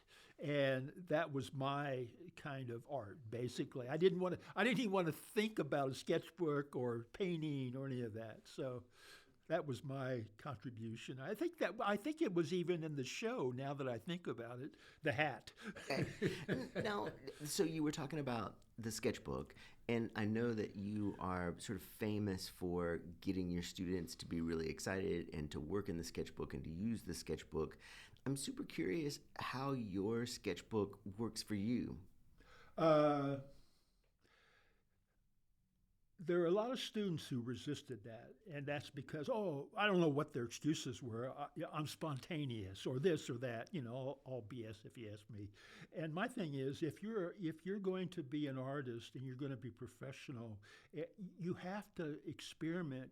I don't care, life drawing. I taught life drawing and advanced painting and all the other classes where they had to keep a sketchbook, and the beginning of every studio class, I would show slides of different artists I knew they didn't know about. So I was just trying to give them what I didn't get as a student, either in undergraduate or later on in graduate school. Because in my day, I started going to Wichita State, I think I graduated in high school in '63. I went to welding school. My dad was a welder, so I was a welder boilermaker for about off and on for 7 or 8 years. That's why I'm deaf, right? And there was so much. This is later on my understanding of what I didn't get. It was so enormous, the stuff that I never got in school. I mean, I went to school off and on. This is including grad school, Kent State, Wichita State, all that. About 9 years, and I only had maybe one. I think I had one. John Schrupp was the amazing teacher, and then I had a guy named John Fincher who just passed away, who was another really good teacher, but a totally different personality, you know. And the rest were, some were good. I had he was an amazing painter, but he didn't teach. He would come in late to the painting class, and he would walk around briefly and mumble. I never understood a word he said, but he was a great. I mean, he died a few years ago. He was a great painter, man. I mean, he really was. So I remember he had a show at the Wichita Art Museum. Just blew me away. He was expressionistic, figurative, and painterly. The three things that I really love. You know, I think artists love things. Like my work, you wouldn't know that from looking at it, but those are the things that I really, really, really relate to. So, you know. And then one of the things that I'm thinking about too, because as I get to a certain age, I start to look at things and think about time. I'm curious, with your sketchbooks, how do they? I've been going through them lately. Actually, it's interesting you bring that up. Some are. So, you know, like I'll repeat ideas over and over again with different medium and different scales and different points of view, perspective, all of that. They're just, for me, the sketchbook is just a way of thinking. And there's a lot of failures, a lot of things. The interesting thing is, if I put them away, I mean, I've got storage bins like this big with sketchbooks. And I'll put them away, and then I won't look at them for a while. And you know, they're from all different years. They're not. I mean, the way they're stacked in these storage bins, it's not linear. So, and some of them I don't even remember when I did them, basically. But I'll see things that I never saw before, which leads to another, you know, more ideas, basically. So they're just like, maybe I would call them traveling encyclopedias, you know, or traveling dictionaries, or whatever the phrase may be, your title. They're things to get you started and make you think about yourself and how you interpret reality or the imaginary, you know, focus of different things, all of that. I mean, I do like, I like outsider artists as much as I like contemporary artists or modern artists or whatever, you know, phase they might be from. Like Adolphe Wolfley, who was in insane asylum. There was a guy named, he was a Mexican guy who they incarcerated, Ramirez. I like his work. And there was a guy, and I can't remember his name. I was just talking to him about him the other day. He was in Texas, and I don't know what he did for a living. He wasn't an artist, but he belonged to this aeroplane society, and his sketchbooks are full of these imaginary flying machines, and they're collage and ink and pencil. And his family saw no use in them and put them out on the curb. And I don't know who it was. Somebody was driving by and just, here's all these sketchbooks full of these amazing diagrams and drawings, and they picked them up. Otherwise, he would be forgotten. I love stuff like that, you know. It gives your mind a different, you know, like I understand the academic point of view, and you know, I'm the old-fashioned school where, from my point of view, if you can't draw, how do you create anything? How do you know how to develop your ideas? So I understand that, but there are all these guys that had none of that, but their work is incredibly interesting to me. So. And then also, I mean, one of the things that I'm thinking about, and we don't normally have this, very rarely does a person have a show or is connected to some great thing that's happening in the world that is in line with the release date for the podcast. But right now, there's this amazing show that's over there at the Brooks Museum, this MCA Legacy exhibition. And we were talking a little bit about it before we came in. I'm curious, obviously, as somebody who is as close to MCA as possible, I'm curious about your experience with the exhibition. Can you define that a little bit? Yeah, sure. Like, I mean, going to it, knowing about it, seeing it, thinking about it, all of those things. I've noticed. I look at Facebook from time to time, and I've noticed all these ex-students posting, "What a great night! Unbelievable!" Blah blah blah, and they post photographs and all that. I just think it was. And some of the students came back. I mean, Lori Nye, who was an ex-student, she came back from L.A. And there were a lot of local students.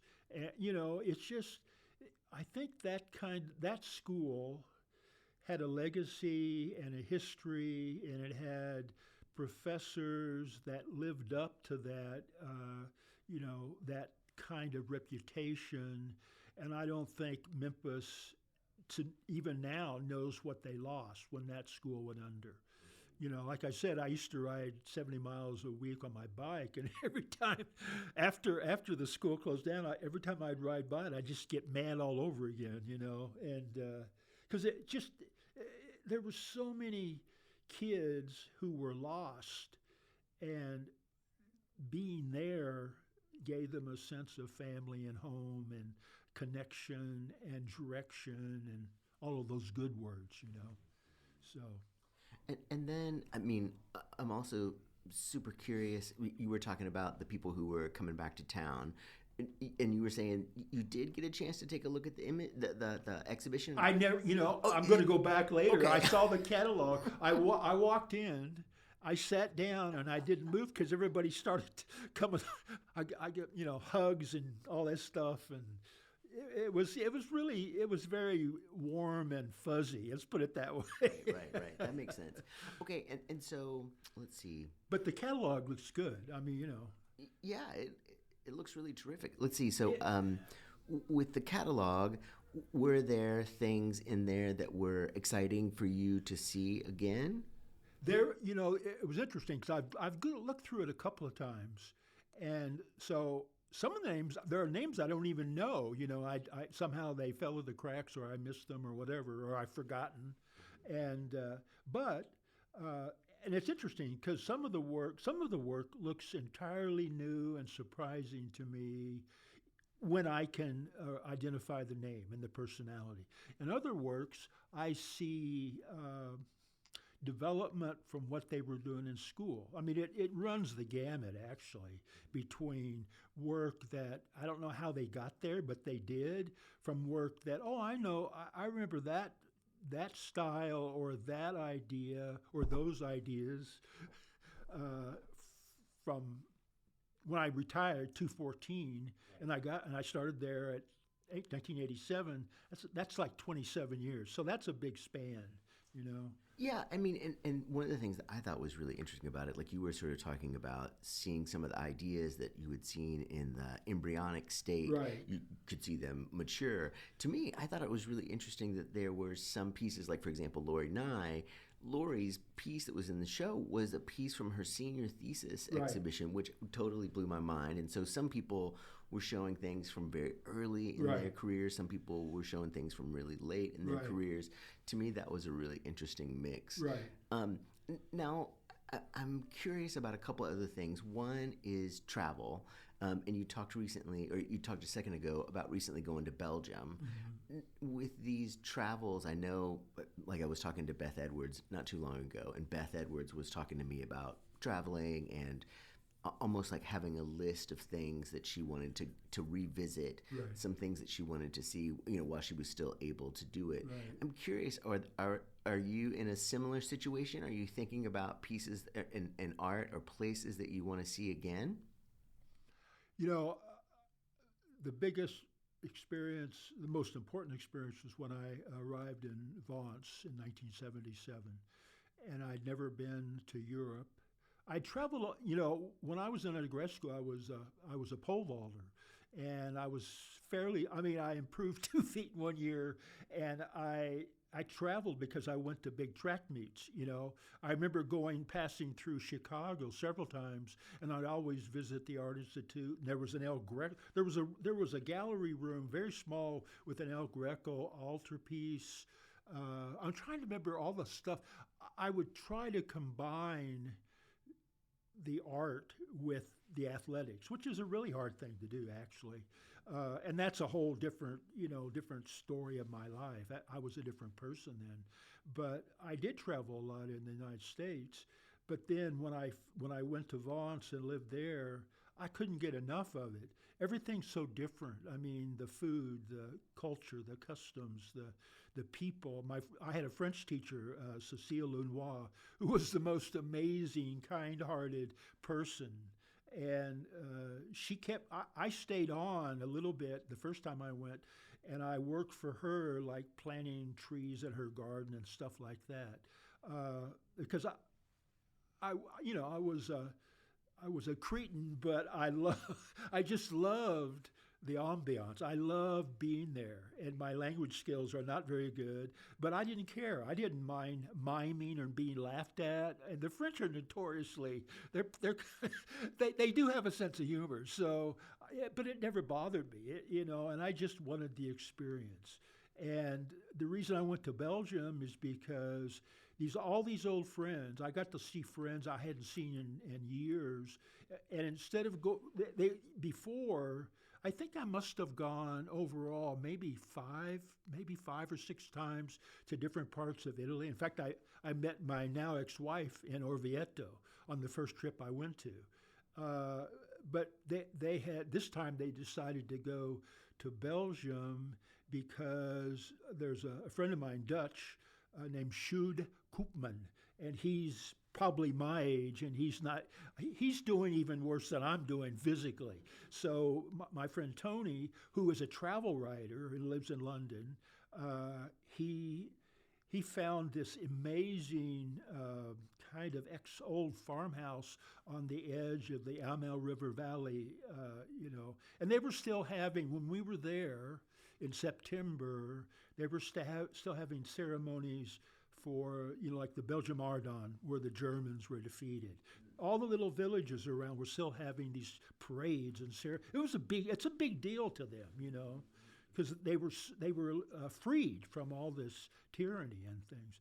But the Belgian people were incredibly kind and honest, and all the good descriptions you could create. But yeah, I'd say I used to kind of play a game with myself.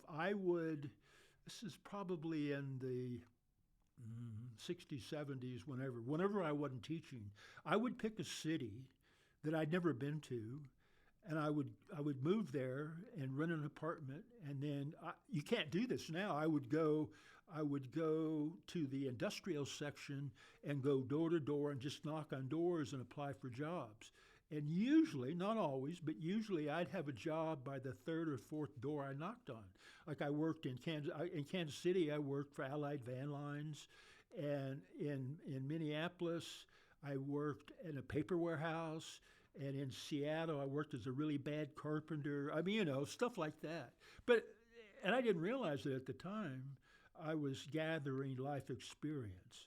And who's the Russian filmmaker? Oh, God. He's probably the greatest Russian filmmaker.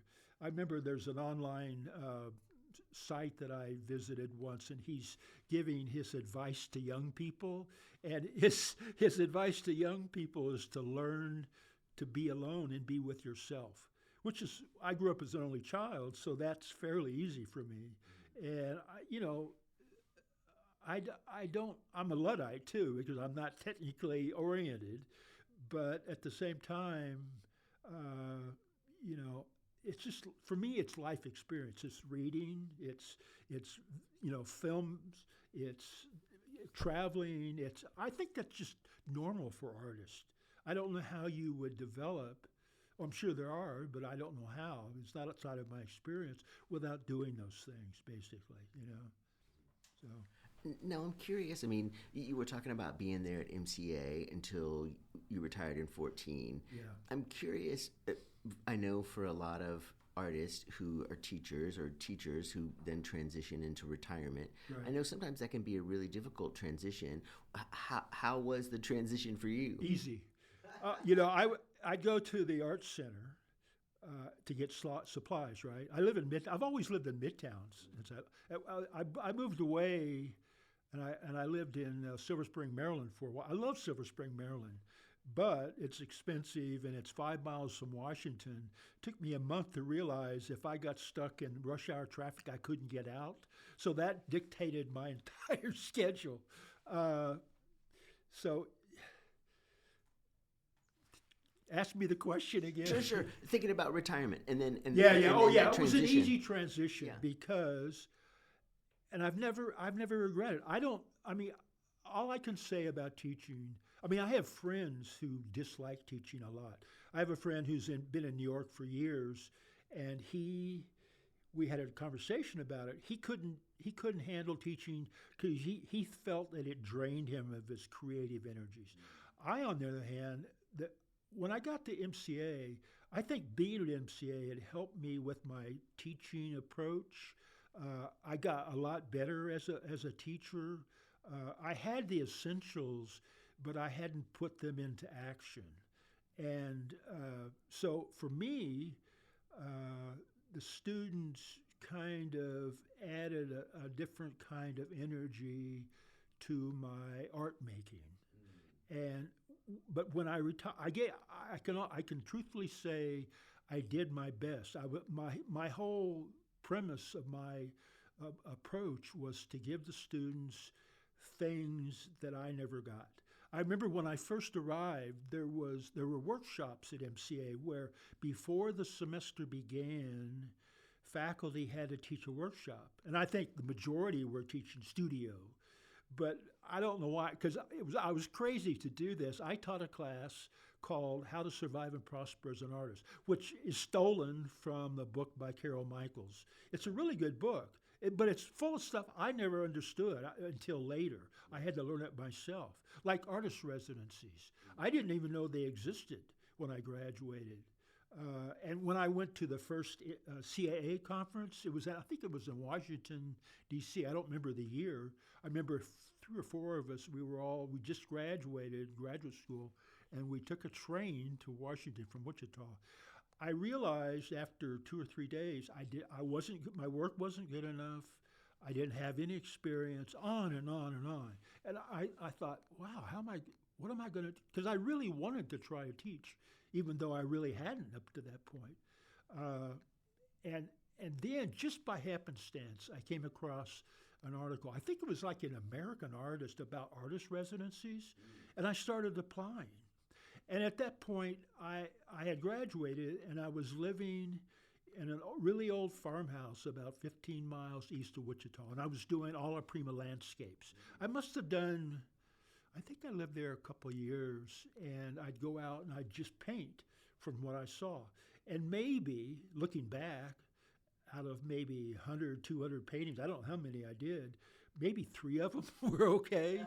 And then one day, and I was spending a lot of time outside at night, because we had 2 pot-bellied stoves, and in Kansas it got really cold. So I was spending a lot of time cutting wood, and at night I'd spend outside. And I started thinking about the night sky and the cosmos and the Milky Way and all this stuff. So I started, and I'd had a show, a dinky little show at the Wichita Art Museum, Sales and Rental Gallery, I remember. And nobody came. The show was a flop. I was depressed and disappointed in my own work. I just didn't know what to do.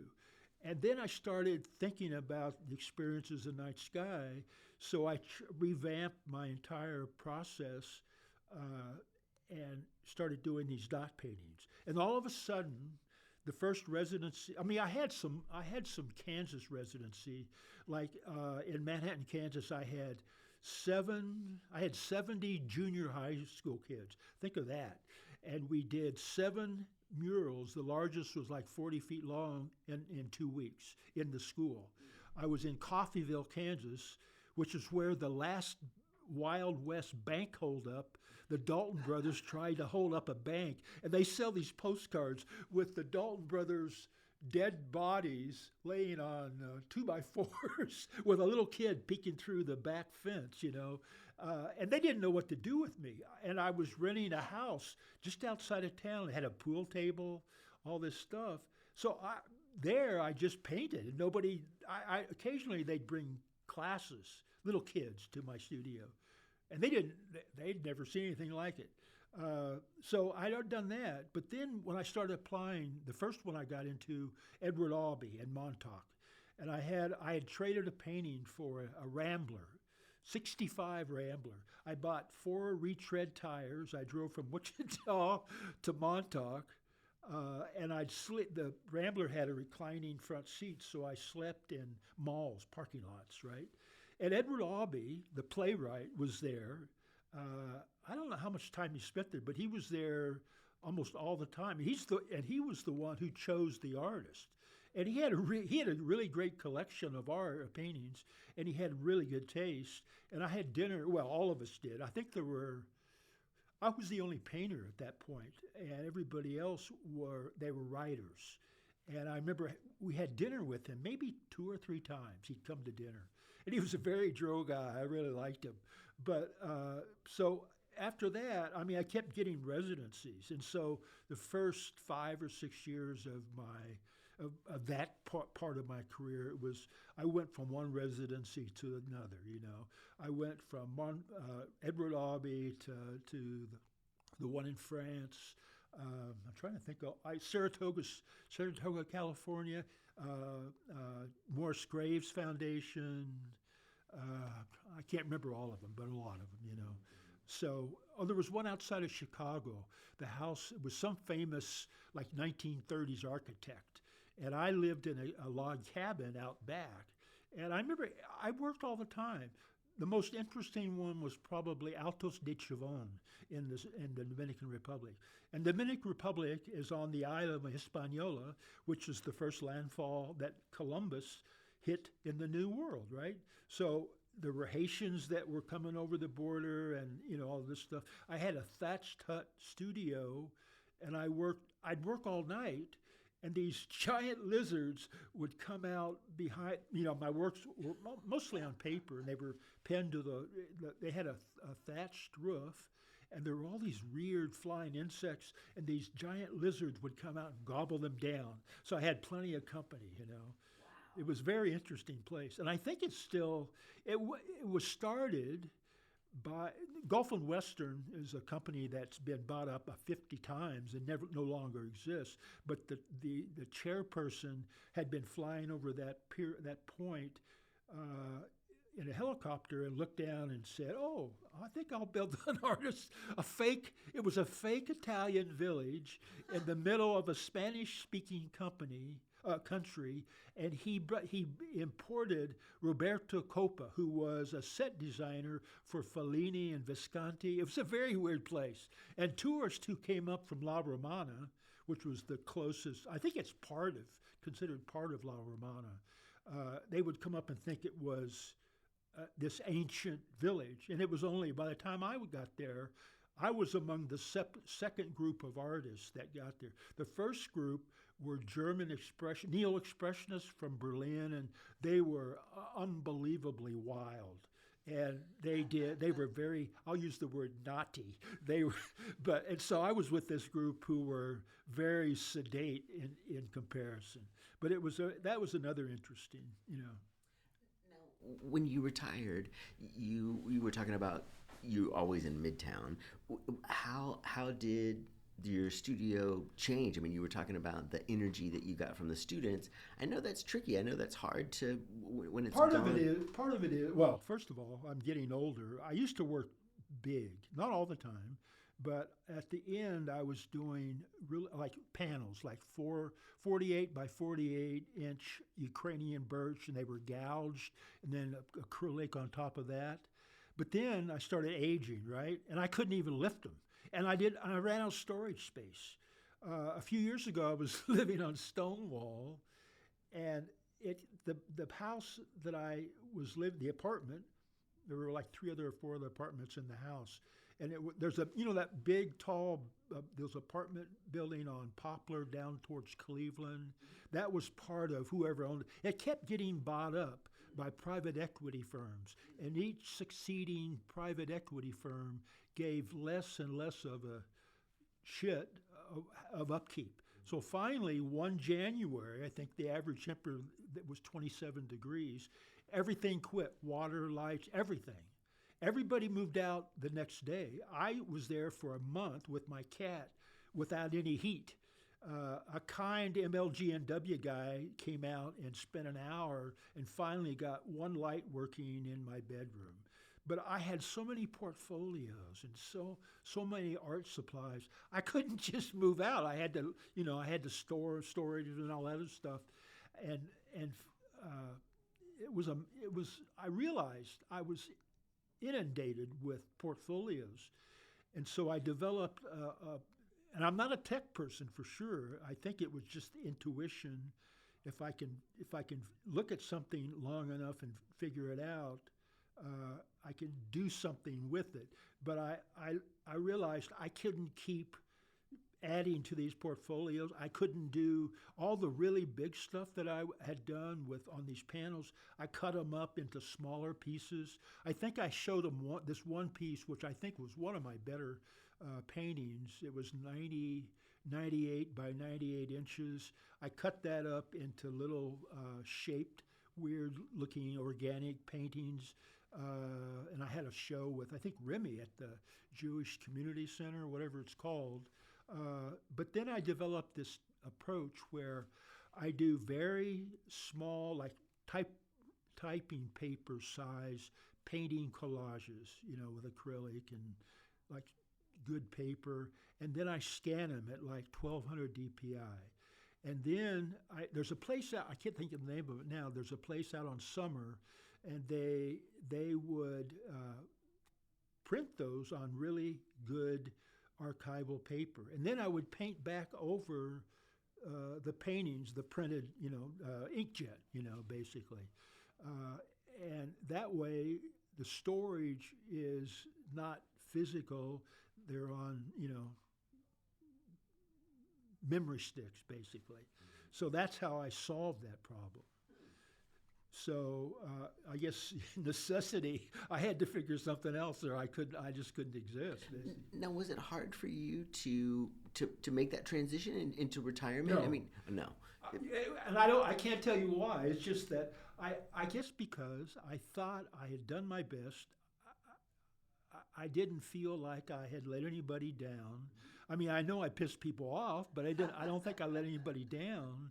And so I had no, it was I don't know why, but for me it was a very smooth transition because I quit teaching and I just I still do. I work in my studio every day, and I used to, when I was applying for teaching jobs and all this, as people need to do, I had probably, I don't know how long it was, 12, 15 pages, shows. And I don't even care about that anymore. I care about, it's like living in my head and making art for me is the most fruitful, satisfying thing that I can do. And the show, all the show, I mean, I had a gallery in the 80s, mid 80s, and I didn't even apply for it. I was teaching in Iowa at the time, and it was Bernice Steinbaum. It was back when Soho was Soho, right? And the guy who ran the art gallery at UNI, I don't know how he knew her, but he did, and he called her up, and he had images, and I don't know where he got them, but he sent her images, and she called me out of the blue. I didn't know what it was about, and at that point in time, I was making. They weren't that big. They were maybe 4, 5, 6 feet, and they were all they were constructions. And what I was doing, I was painting on canvas or paper, then I was putting grommets around the edges, and then I would suspend them in these frames. And they were fairly crude, but so Bernice called me and asked me to send some pieces. Well, at that point, there was something called the Air Ride Van, and it would start in L.A., and it would stop at every podunk city or town and pick up artwork destined for New York. And it was expensive. So I thought, how can I get around this? So I went from like 4, 5, 6 foot pieces, and I made I don't know how, I'm trying to remember, maybe 5 or 6 or 7 of these pieces. They were like 90 inches by 90 inches. Everything came apart. It was the same idea. There were canvas with grommets hung between decorative frames. And at the point in time, I had lived in the Dominican Republic, and I'd lived in. I was at the Tyrone Guthrie Centre in Ireland, which is halfway between Belfast and Dublin, and so It was an amalgamation of those experiences. So they were decorative. They were also influenced by primitive art or outsider art. So there were birds and horses that were cutouts, and they were attached by screws. So I would ship this. It was actually cheaper to ship those than the original ones to Bernice, but then she wouldn't touch them. I had to go to New York, and they were in the bathtub in the apartment above her gallery in Soho, and I had to put it together. So it was like, I think I was with her, I don't know, several years anyway. But then it really, I mean, it cost me more to ship. I don't know, I don't remember how many pieces I sold, but not very many. At the time, Paul Brock, who was married, and Miriam Shapiro, they both showed in that gallery. And I really love Miriam Shapiro work because it's decorative and colorful. And I remember that whenever I would go up there, they would be there. They obviously lived there, but I thought, well, wow, that's interesting. Why are they always here? Well, they were keeping an eye on things, gallery dealers and artists. There's always this, unless you're really, really tight with somebody, there's always this, I just want to keep an eye on, especially if you're a New Yorker, and an artist. So I learned something from that. And I was in a couple of openings, and I love just walking around, and I spent a lot of time in New York off and on. I have a friend. He's a jazz. Well, back then. He lived in St. Mark's Place, and he was a jazz musician. And he was part of a trio. And he would go to Europe to the jazz festivals. So I'd go up and stay in his apartment in St. Mark's Place, which is where in the '50s, I believe, Joan Mitchell had a studio. Because you go outside every hour, any hour, day and night, it's always busy. And I think that energy, I never wanted to live in New York. I'd go up there and I would be so energized by the lifestyle, and the energy of the city. So. And then another question I had, thinking about retirement, was there a shift in you were talking about the physicality of the work. Was there a shift in terms of how you were thinking about the work, in terms of what it was about or where it came from? I think the influences, I seek out influences. Sometimes I go dead in the water after a fashion.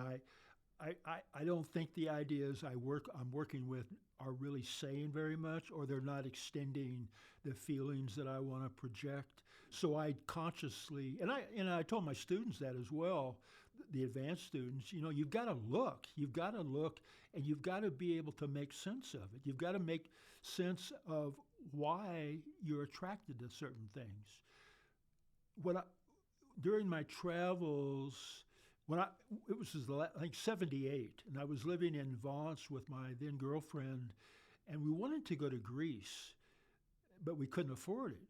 So, and there was an American woman artist there, and I'm trying to remember the story because I've sort of forgotten it, but I think it was her cousin or somebody was already in Tunisia. So we hitchhiked from Vance to Marseille, and then we took this. It was like a car ferry, basically. It's a 24-hour. It was like 400 and some nautical miles from Marseille, the port of Marseille, to La Goulette, which is the port right outside of Tunis. And then we either hitched or took trains or whatever around into the Sahara and all these different places. And at one point we went to Carillon, which is the holy city. And up to that point, because by that point I was still doing the dots, and people would say, "Oh, they look like mosaics," and I hated that idea because a lot of mosaics are kitsch from my point of view, and the work I was making was still influenced by star charts and constellations, and it was meditative to make them. But when we got to Carrion, that's a city of mosaics, and we also went outside, just outside. This is in '78. This is just outside of Tunis, Carthage, the ruins of Carthage. And when we visited, there were no guards. There were pits in the ground. You could have fallen in.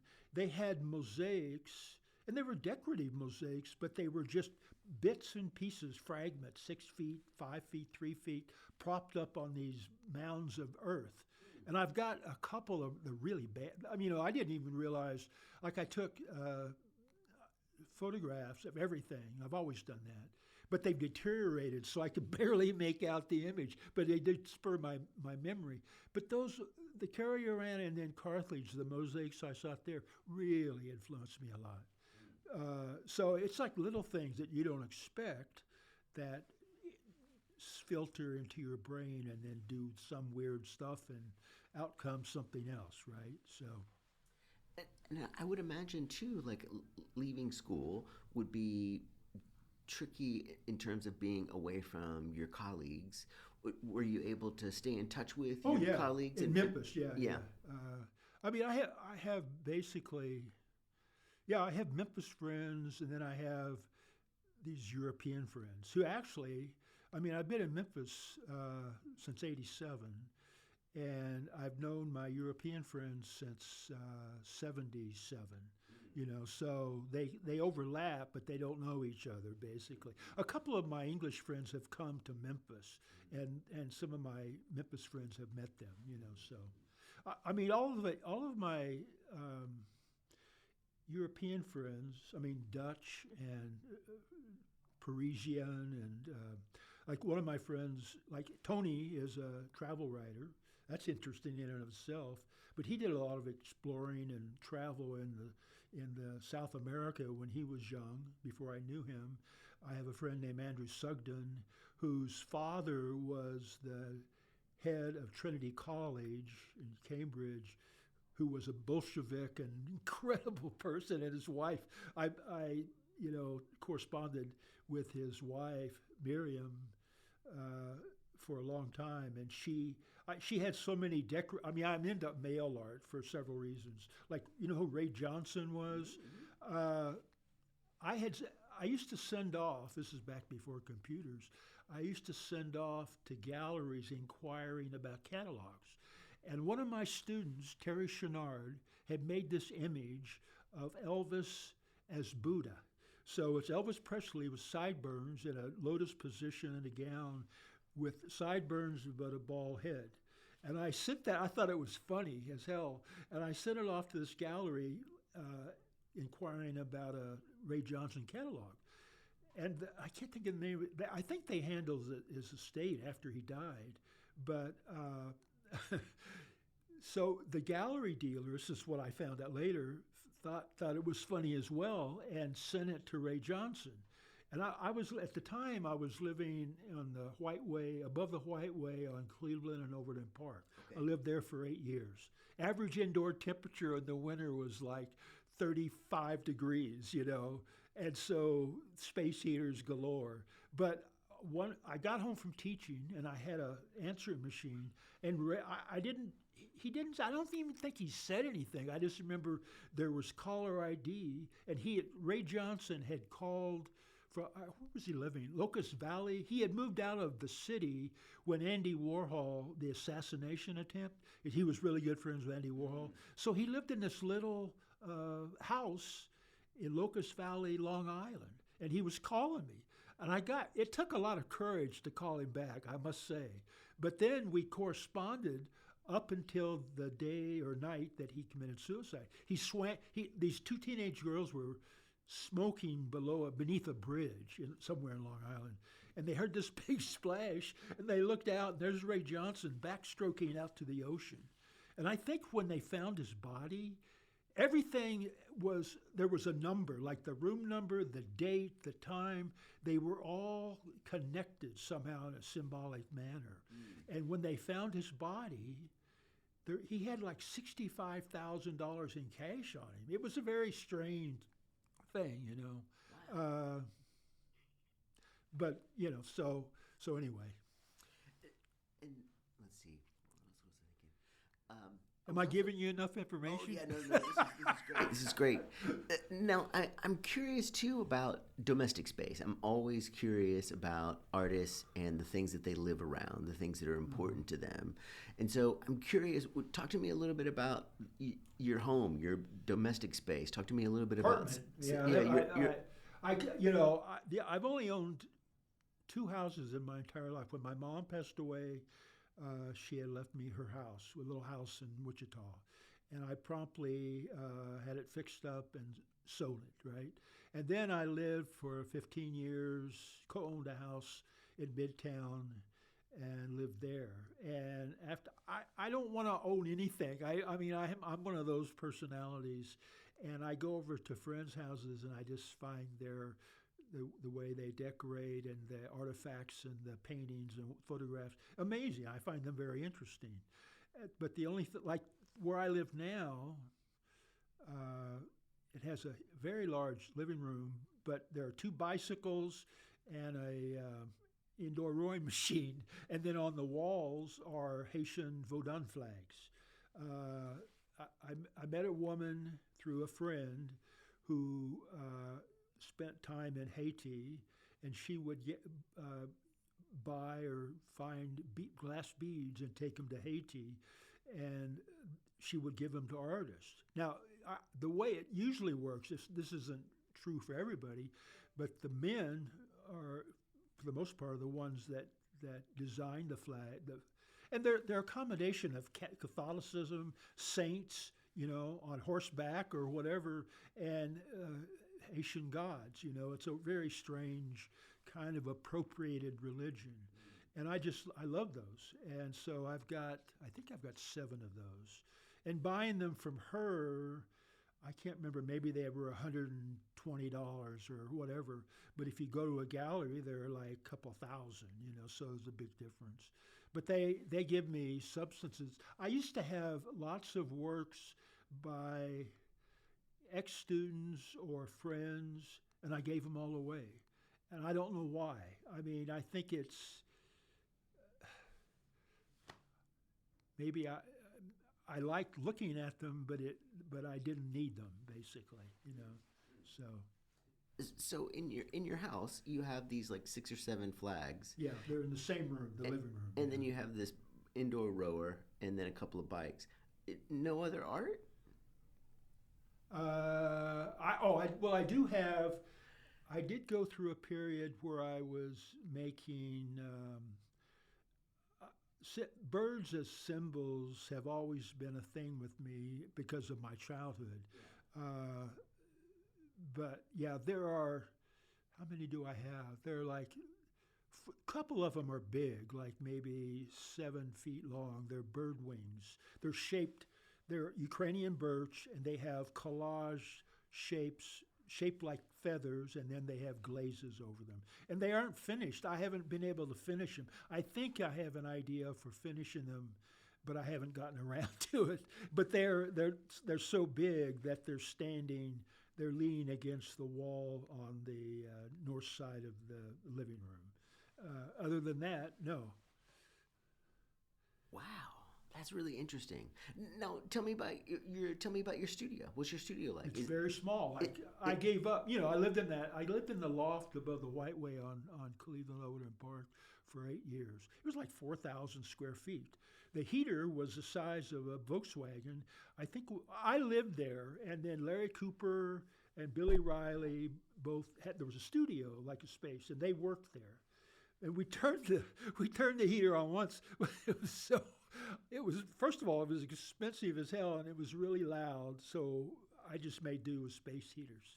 So during the winter, and that was a very interesting place because I would get home at all hours of the night, and invariably, and there was the White Way pharmacy down below. And this was, when did I move in there? I think a friend of mine had come down from New York. I'd gotten him a gig as a visiting artist. He's a kinetic sculptor. And he's an Iowa guy. And I never had him as a student, but he knew of me when I was teaching. And I think he was the only person to buy a work from me when I was at Iowa. But he came down and he helped me move. I was living on, when I came to Memphis, I was married. I had met my wife in Italy, in Orvieto, and she was Italian from Turin, and I was living at Kansas City at the time. Anyway, so we came to Memphis. She hated Memphis. She was on the verge of a nervous breakdown because she was homesick.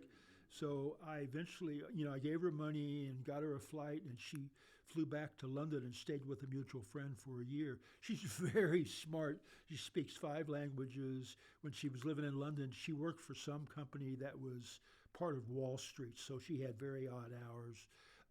So I moved from that apartment. Oh yeah, I love this story. I was thinking about this. I was living in that apartment after my wife had left. And this young girl, probably in her 20s, moved in across the hall. And I never talked to her. We just kind of 2 ships passing the night.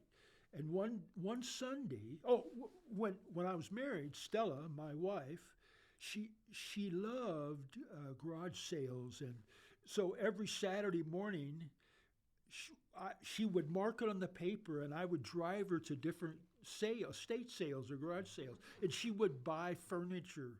And then invariably, she would paint every stick of furniture turquoise green.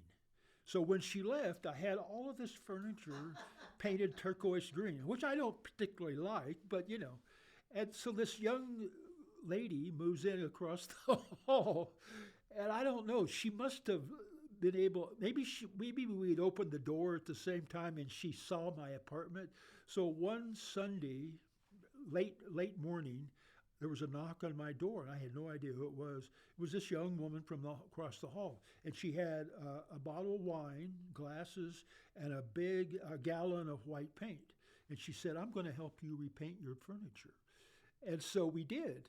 And, I still think that's the funniest thing, one of the things that ever happened to me, So, and I think I knew nothing about her, and she disappeared at one point, but somebody told me her father was a big-time music producer in Nashville. That's all I know about her, I don't remember her name now, but it was just one of those experiences I just thought was funny, really funny. And I'm also thinking a little bit about, so there's the domestic space and the studio space. I'm not a domestic. Yeah, here's my. Go ahead. I'm not a domestic person. Right. I live in my head, Yeah. and so that's my end all be all. Everything else is secondary to me. I think that's partly the only reason I could retire, because I don't care about cars or fancy houses or this or that. All I care about is painting and the way, thinking about painting. And if it doesn't involve that, I care about movies, I love eating good food, interesting food. But other than that, I've never spent money on things that a lot of people spend money on, And I think that's what, you don't get, I turned a job down about a year after I got to MCA. The ex-head of the department in Iowa called me because the woman who was head of painting had died of an aneurysm on the studio floor. And it was sad. And he wanted me to apply for the position. And I thought about it. I even went in and talked to John Slorp, who was the then president, and he offered me a raise to stay. And I must say, I really enjoyed teaching at MCA so much more that I called Bill Liu, who was the head of the department. you and I at the time, and told him I couldn't do it, because but you don't make any money. You can't. It's impossible. But so since I didn't care about much, I just saved, and I'd known people who, no fault of their own, had become in bad circumstances when they got close enough to retirement, and that's a scary proposition, So I can't claim any financial wisdom. I can only claim that I think most of my life I've been scared probably in a good way about finances and things. I have a couple of friends. They were both carpenters. One's an artist and a carpenter. They were both like hippy dippy 60s mindset. Whenever they wanted to take off, they would take off. But now that they're old, that you can't do that because survival is really important.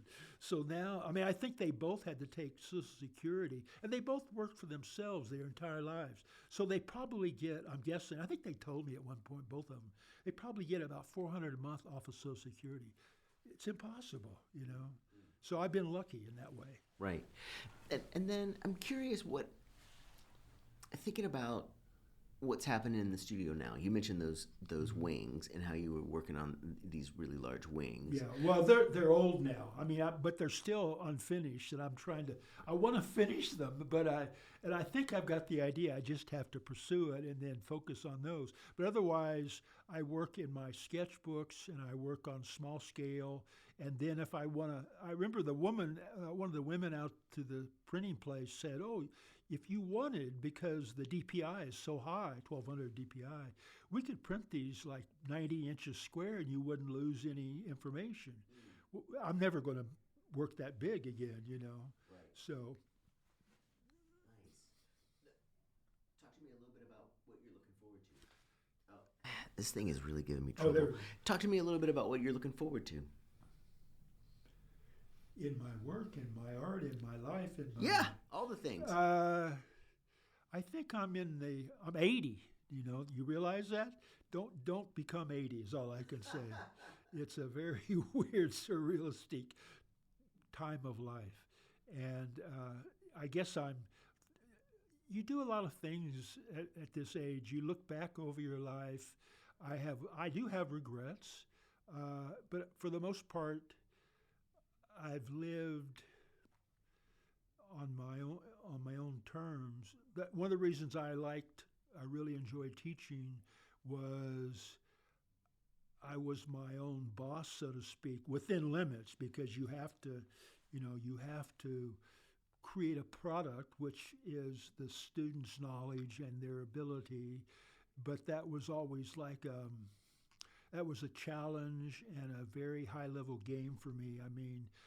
That's why I think I really improved as a teacher when I got to MCA, because I thought that the students were intelligent, and when I retired, I had all of these sites I had bookmarked to stay ahead of the students, sites about artists and craft and, all these different ideas that I used to keep them interested and to keep them growing. And that's another thing. After I retired, I thought, I can't trash these. So I started, I don't get on Facebook to look at babies or any of that. Sometimes I do. I have ex-students have incredible families. I think they're just beautiful. But what I started to do is take these images, and I just settled on an odd number, 15. I don't know why, but I did. And so I post 15 different artists every day, every other day, every whatever, Just, it's for me, as well as it keeps me busy, keeps my brain occupied. People say, "Oh, you're still teaching." I said, "Well, I don't really mean to, but, I guess it turned out that way." So that's another aspect of my daily life, so to speak. So that sounds good. I don't know what's going on with the machine. Okay, there it is. So I think we got everything. Good. Was there anything that we missed? I remember before I came here today, I was thinking about the show, MCA show. So I think we covered that. Yeah, Yeah. that was a very good night. I thought. I mean, just looking at the students, not even the ones that came over to talk to me, but everybody had a really good time, and it was like old times. And that's why that school was really important in the culture and the community of Memphis, I think. I mean, I don't. I mean, somebody should do a survey and find out in a concrete way how many artists graduated from MCA and went out into the community and added to the community.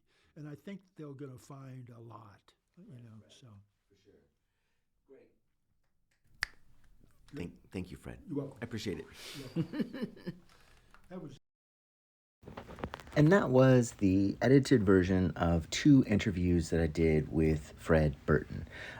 The majority of the interview that you just listened to was recorded on December 29th, 2024, and then some footage from more than a year later that was recorded on March 4th, 2026. Please join us next week when we'll have another interview. Until then, thank you so much for listening.